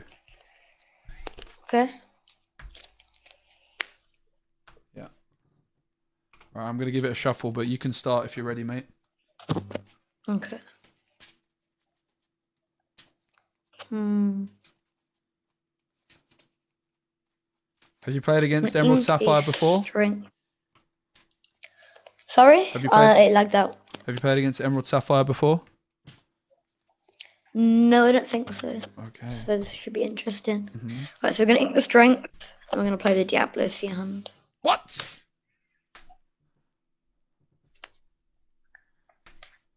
Ugh. So I've got 2 muses. I've got Sail, Yeah. Bell, 2 songs. Yeah. Okay, that's perfect. Pass. That's perfect. That doesn't sound good. Draw.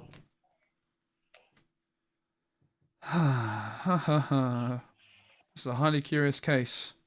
I'm going to ink Bell and pass, mate. Over to you. No Clarabelle for me. Okay. No Draw. Porpsicles. Ink Diablo. Uh-oh. Don't do it. 2 Cove, move it in. No. No. Discard the storm. No. Shift. Oh my goodness. Plus Maybe we for should have done a 1. half cut. I'm kidding. Pass. All right. So it's my turn, yeah? Yeah.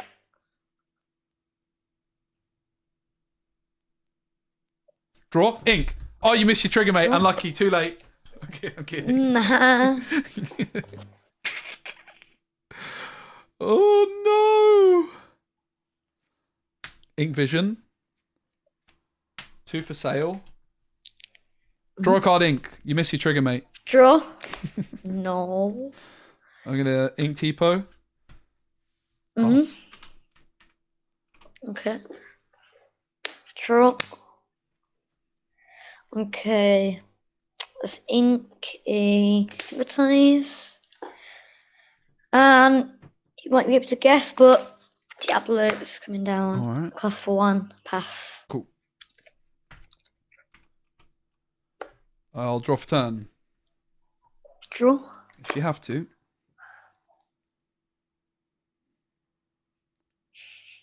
An Ink Flaversham. Play the Muses and pass. Okay. Shame about that hidden cove, really, Sure. isn't it? Yeah. Okay. I think we might be okay here. Obviously, it's very scary. I'm gonna ink a Hustler. Okay. 3, play down Diablo. Oh 1, my goodness. move this Diablo in. Yeah. Cost for 2. Yep. Pass. All right. You're not going to like what I'm about to draw. I guess you're going to draw twice. Draw 2. Yeah. Any idea what I'm going to do? Sing How Far Ago and then bounce it 1 Diablo back. Nope. Better than that. I'm going to play a Muses. Mhm. I'm And going then to you sing sing and bounce a Diablo and Muses back. You're Welcome onto your hidden Okay. cove. Oh, okay. Pretty I'll draw 2. spicy!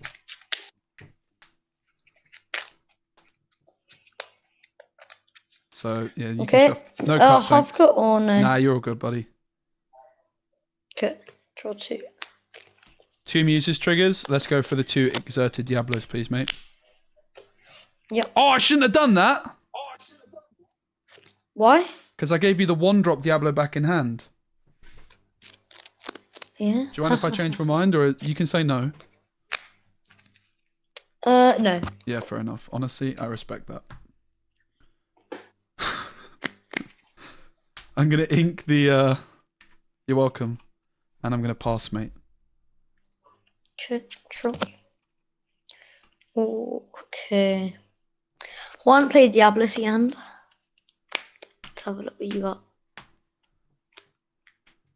Okay, 2 How Far Goes and a Bend 2 Will. Okay. How many cards have you got in hand? Okay. A lot. And then Yeah, you. Oh, I'm muted. That's good. So you just- then. sing How Far Go next turn. 2 sudden shot. Discard a card if I can get it out. I'm gonna discard Ben to my will. Okay. Do you agree with that play? And then yeah, because you're only at 5, so Yeah, I'm pretty far away, aren't I? yeah, I'll ink go because it's not gonna do much here. And then what should I do? Spend 2, play down a morph. And then I'll cost for 1 All right, mate. and I'll pass. I really regret giving you that Diablo back. Oh well. I'm gonna draw. Draw. Damn it. I was hoping you might forget.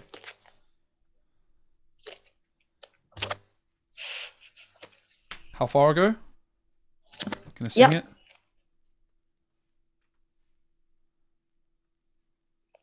I'm gonna put this into the ink, this one into hand. Let's bounce back Diablo. The legendary This one? one? Yeah. Yeah, mate. And I'll bounce back Morph as well. I reckon. 1, 2, 3, 4, 5 ink.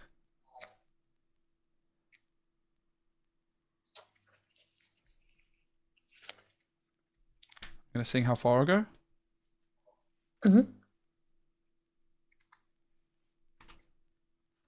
That one into ink, this one into hand. So I'm also going to bounce back your Diablo. Is there a world I also bounce back my own muses with the second trigger? So at the moment I've got 1, 2, 3, 4, 5 ink spare, but I'm at 7 from the 2 how far it goes, and I didn't ink yet this turn, I don't believe. So I'm at 7 ink already. I've got 5 to play with. I could bounce the muses back to ink it. Do you know what I'm going to do, mate? What? I'm going to bounce the muses back with my muses, which I can do. Just to check. Because you can actually bounce your own muses back with your own muses, right? Return chosen character. But I can also return it with this one. You happy with that? Yeah. So I've got 4 in hand.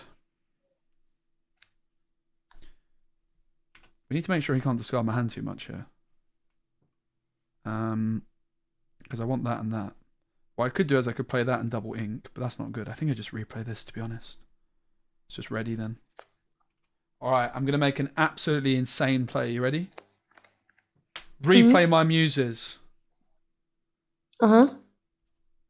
Pass. Okay. Because now my muses is ready and it is playing around the Beast Rush. Or something. I don't know. 2 in hand. No, 3 in hand. Okay. So the reason I don't ink here is because I'm worried about him discarding my whole I have hand. a lot of cards. I think So I'm I in a don't know winning what to do position. here. But we're going to... I don't want How to many walk into cards in hypnotize hand? Cemetery. 3, mate. Is it 3? Okay.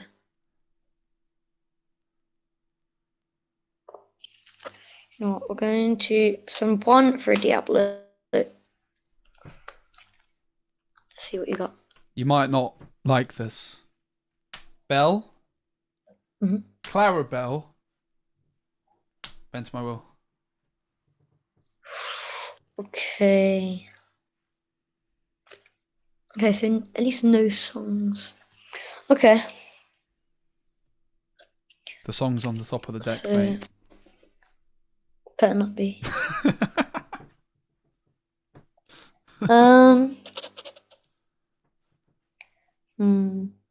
Okay, here I'm going to discard Bruno.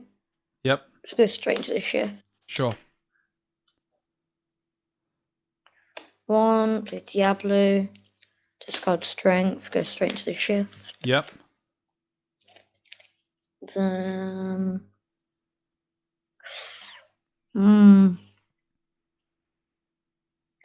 What do I want to do?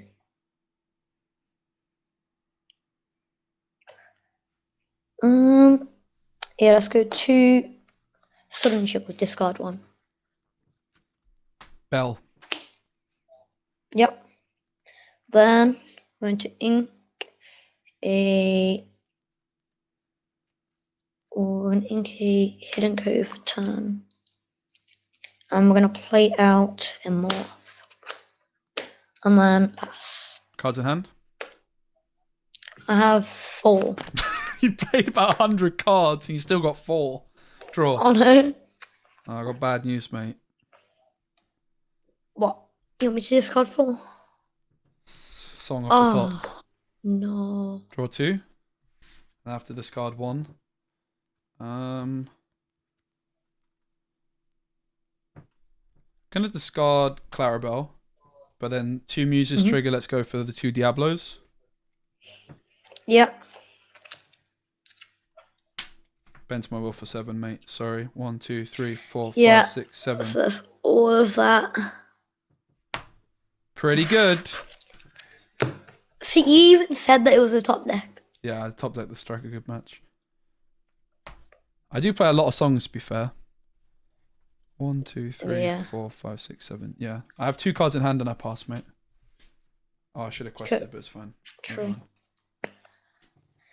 We're gonna play Muses, my own one. All right. Before. I'll probably bounce back to my hand anyway, so I'll just cross for 1. All right. Pass. Sure thing. I'll draw for turn.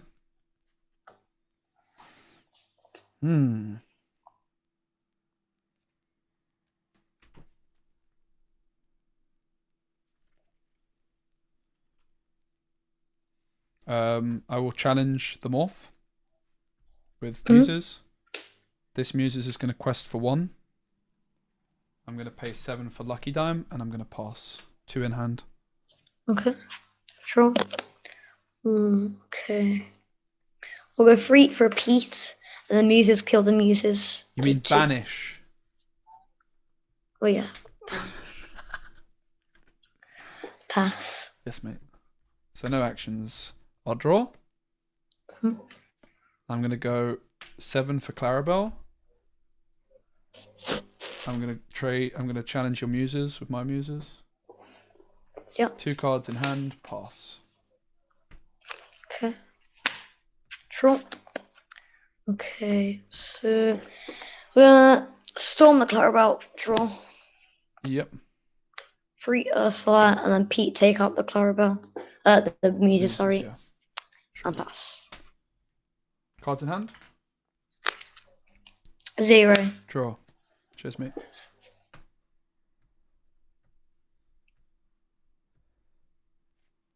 I'm going to get Muses for 4.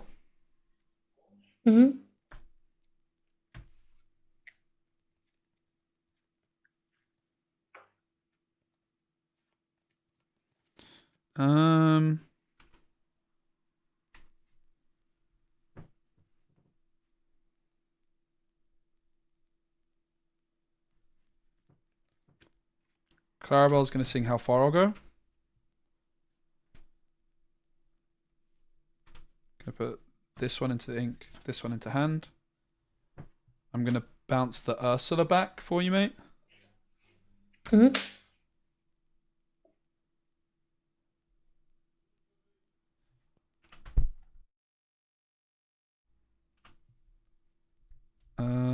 This is tricky. Not making this easy for me, are you? I'm going to spend 2 on dime. And I'm actually going to pass. Okay. So I'm at 8 ink now because of the How Far I'll Go. 2 in hand. True. Ooh. Oh, if I still had the Ursula. Storm on the Clarabelle, draw. Oof. Pete, kill the Clarabelle. Oof. Free, play down the Ursula. Yep. Pass. 1 card in hand. Thanks, buddy. Draw. 7 for Clarabelle. Yep. I've got another one. Muses is going to sing Heffalumps and Woozles, saying Ursula can't quest next turn. Draw a card. I'm going to bounce Ursula back with Muses. I'm going to ink You're Welcome. I'm going to tap the dime. And I'm going to pass. How many cards you got in hand? 2. So I just draw 1 for Clarabelle because I have 1 in hand. Yours. True. I'm gonna go 6 for Tink. Ooh. And pass.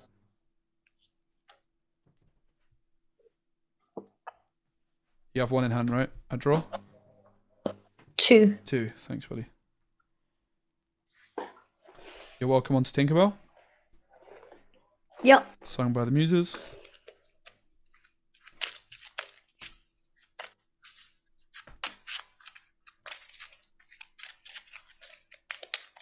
You draw 2.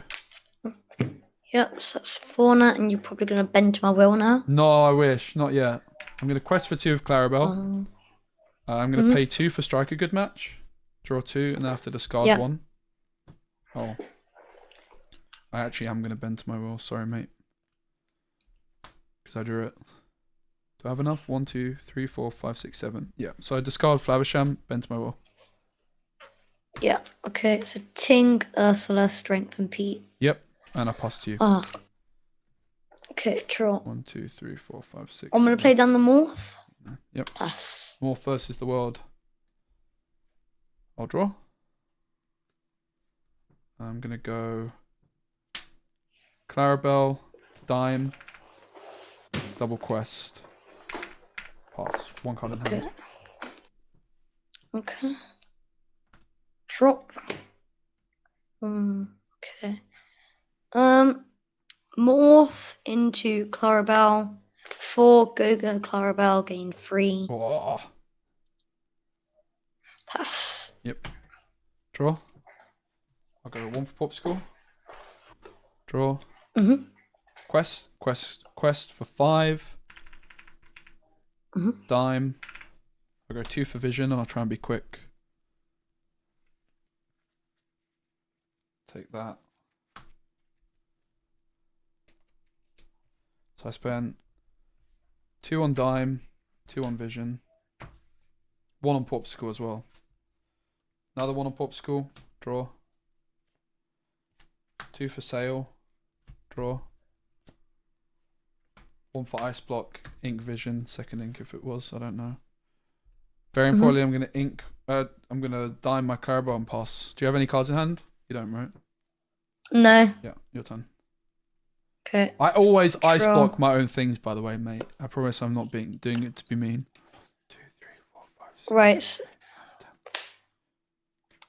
Well, I'm gonna go 5 honor, banish the Clarabelle.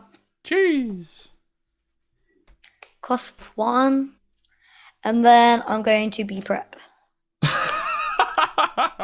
GG, mate. GG. I think. Yeah. Any thoughts on this game where it went wrong? Do you think there's anything you could have done differently one turn?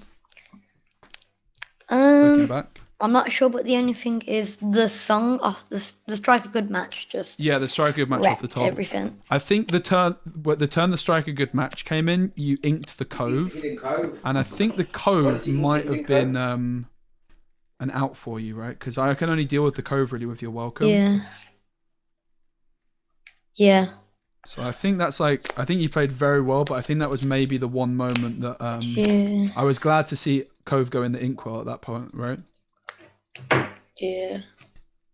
It's always good, isn't it, after the games to reflect on these Yeah. things. I mean, it also makes sense you've never played this matchup before, right? So it's I think you did super well. I was so scared that but in my mulligan, I think I might have even kept 2 muses. I think that most of the time you're winning though. Yeah, the muses just destroyed everything. Yeah, you smashed it, mate. You want to play again? Sure. Do you want to play against this deck or a different deck? You know what? You play a different deck and I'll play a different deck. All right. All right. I like the sound of that. I've got a choice of 2. Would you rather play against Ruby Emerald or Amethyst Steel Aggro? Let's go green red. Yeah, with the deck you're shuffling, that might be wise. I'll see if I can do it. I got a chance. I think I might be unfavored in this one. Where is it? Is it? I do have Merfolks, so.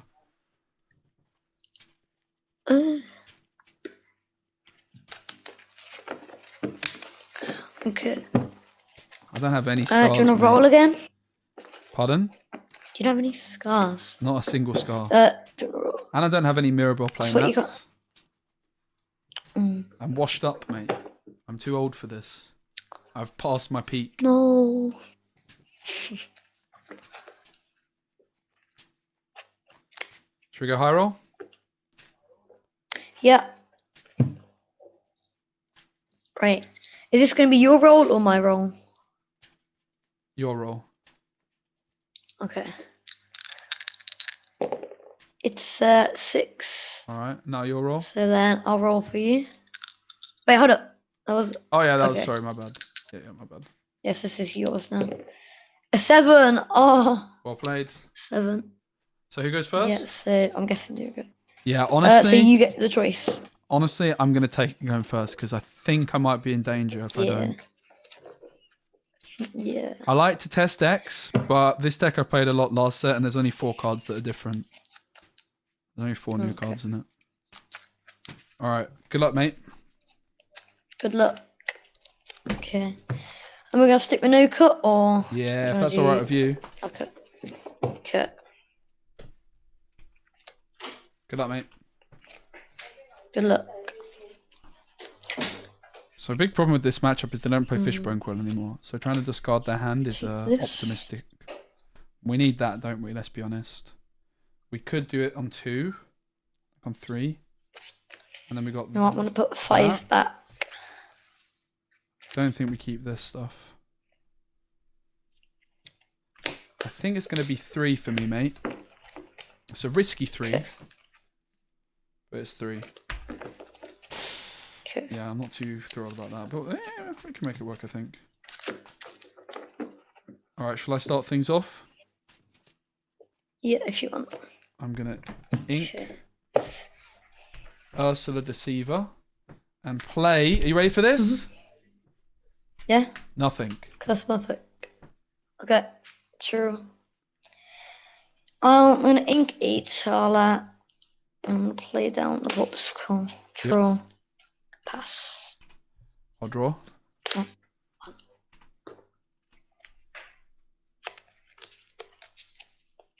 We kind of need these. We kind of need these. This is a bit too greedy to hold on to at this stage. I'm going to ink Pirate's Life and play Morph. You jingle-headed blob of mischief. That's what John Silver said about him. Draw. Yep. I'm going to ink a. Thank you so much, Sushi Bombers. I really appreciate you, mate. It's really kind. 2 play Tipo. Put. Don't put this one. Yeah, I'll put this one into ink. One pass. I'm going to draw. I will discard Sudden Chill. Sorry, discard Dutch Wunder Blick. Okay. To shift Diablo. Mhm. Oh, I'm not here to make friends, mate. I'm here to win games. I'm gonna ink Brawl. Play Prince John, the greediest of all, and I'm gonna sing Sudden Chill. Yeah. Okay, I'm gonna discard Pirate's Life. Alrighty, I will draw a card for Prince John. I will pass my turn, and I'm gonna draw with Diablo and you draw. Draw. Okay. Right. Don't feel good about inking Brawl there, but to... had to.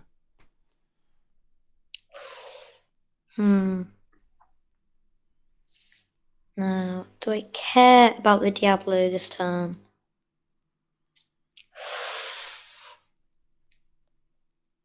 You know what? We're gonna do that. Ink Brawl. 4. How far I'll go? I'm gonna take this one, that into ink, and then. How far it goes in a Diablo trigger? One that costs 1. Yeah. Pass. I can't draw off how far I go with Diablo, right? You're the Diablo expert. No, it's just look at the top 2. Yeah, I'll draw. How much ink you at? 5. Ooh. Yeah. Madam Medusa sounds quite scary. Gonna ink Diablo.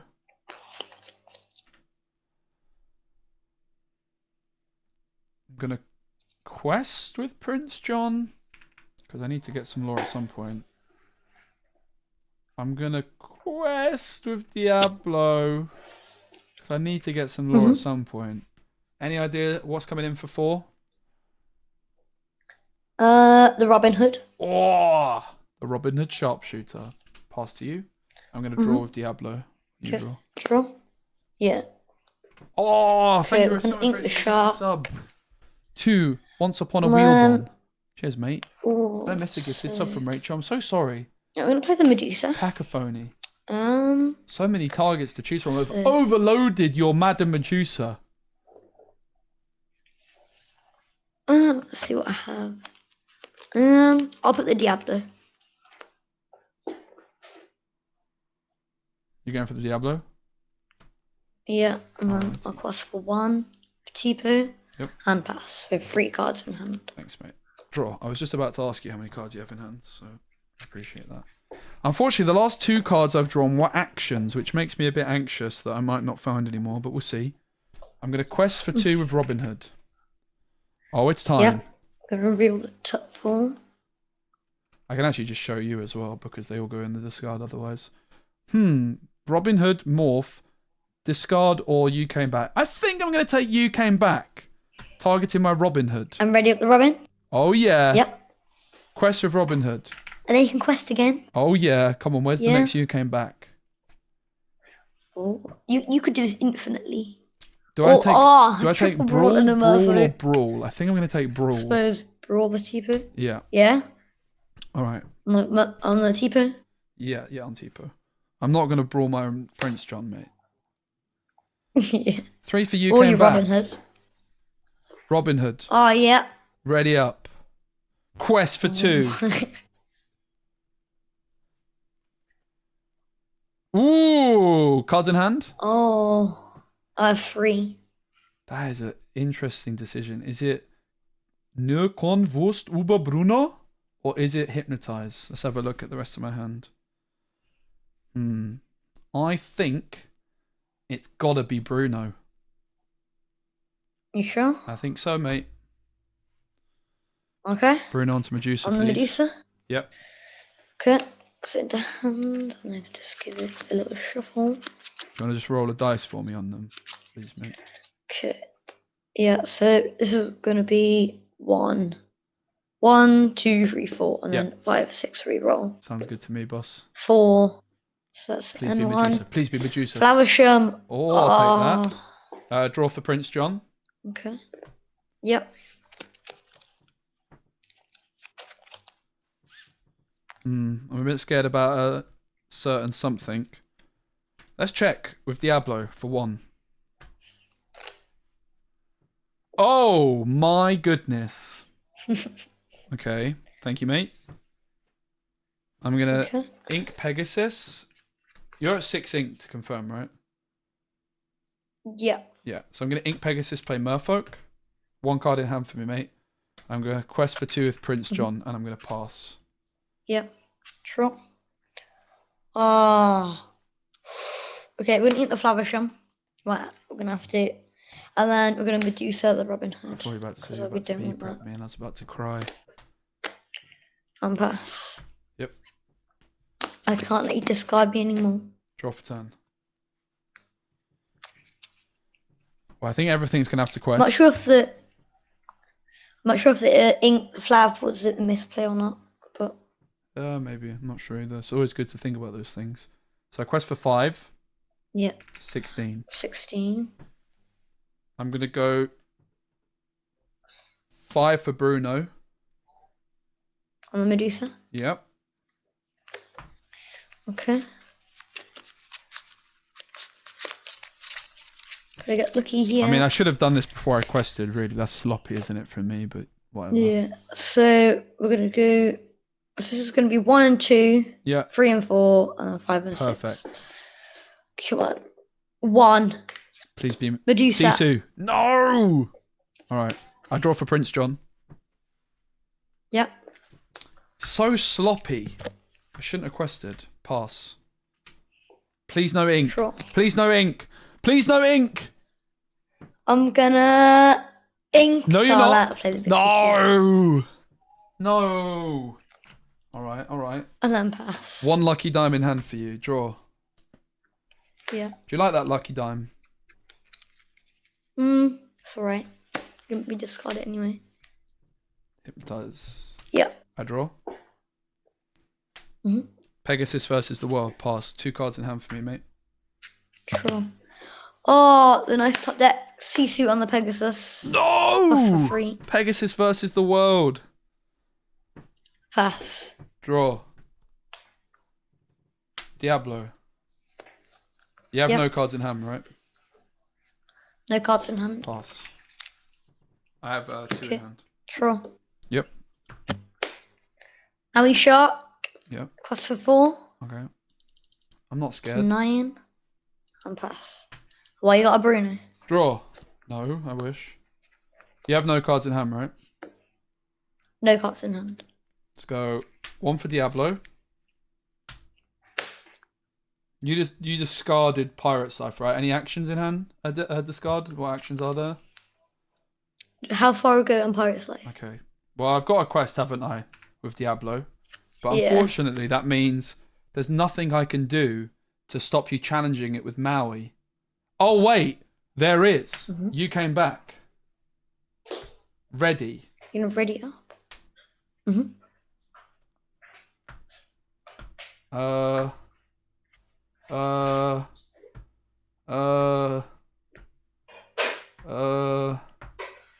much are you questing for here? 4, 5.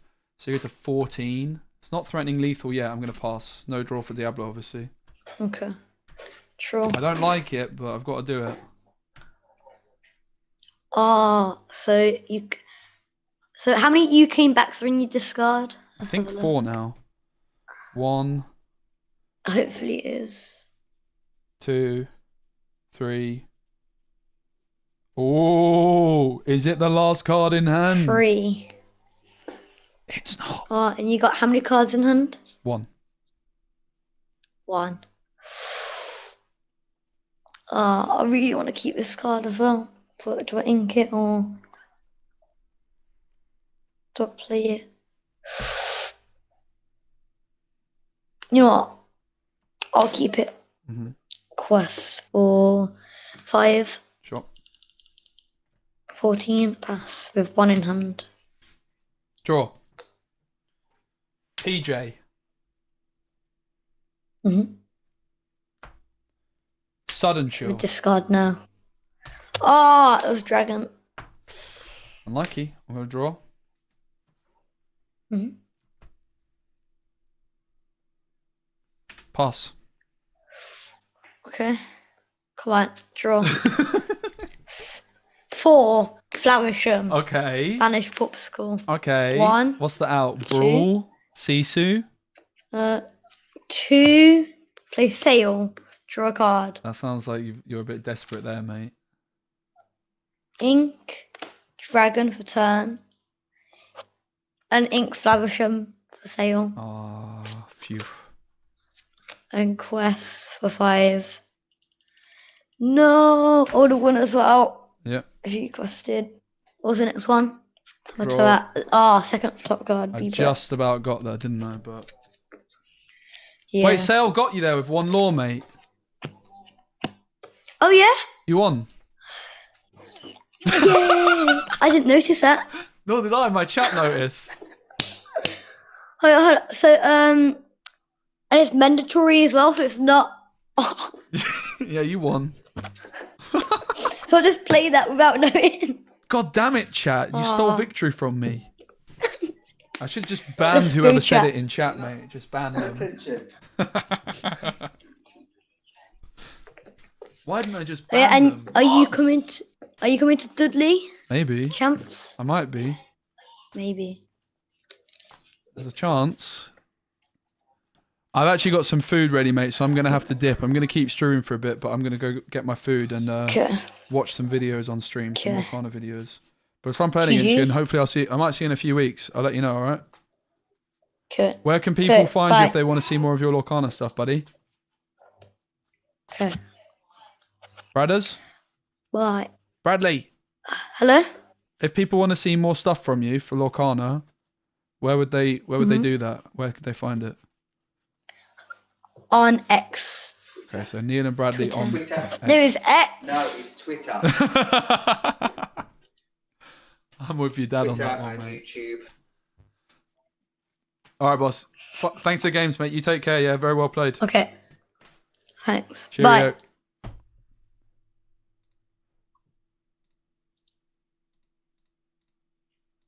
All right, guys. Can we get a link for Neil and Bradley on X in the chat? So I'm gonna go get some food, but there's some videos I wanted to react to on stream. I saw a video earlier which was catching my eye, and it was it's titled "Why I Got Kicked Out of the Lorcana Continentals." So while I'm eating my dinner. Excuse me. That was just disgusting, wasn't it? Don't know why I don't have dark mode enabled. We're going to watch this. But I'm just going to go grab my food first and we'll play some more games. Don't burp in my stream, chat. That's disgraceful.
Guys, I'm contemplating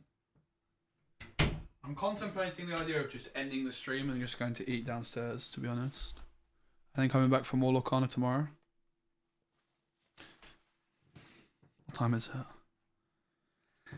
Think I might just call it there for today. I'm going to go eat and I'll do more Lorcana tomorrow. I'm going to go eat. It gives me time to go to the gym maybe, so I'm actually going to call it there for today. It was a lot of fun though. I appreciate you all hanging out. I've just got some food. I'm just going to go chill with my old man for a bit. And then I've got time to go to the gym because signed back up to the gym yesterday and it's not closed for like 3 hours, so keep the streak going in it. But thanks for hanging out, guys. It was a lot of fun. I will do more Lorcana tomorrow. I'm going to find someone to raid. Sorry for calling it a bit earlier than planned. I just kind of want to eat down.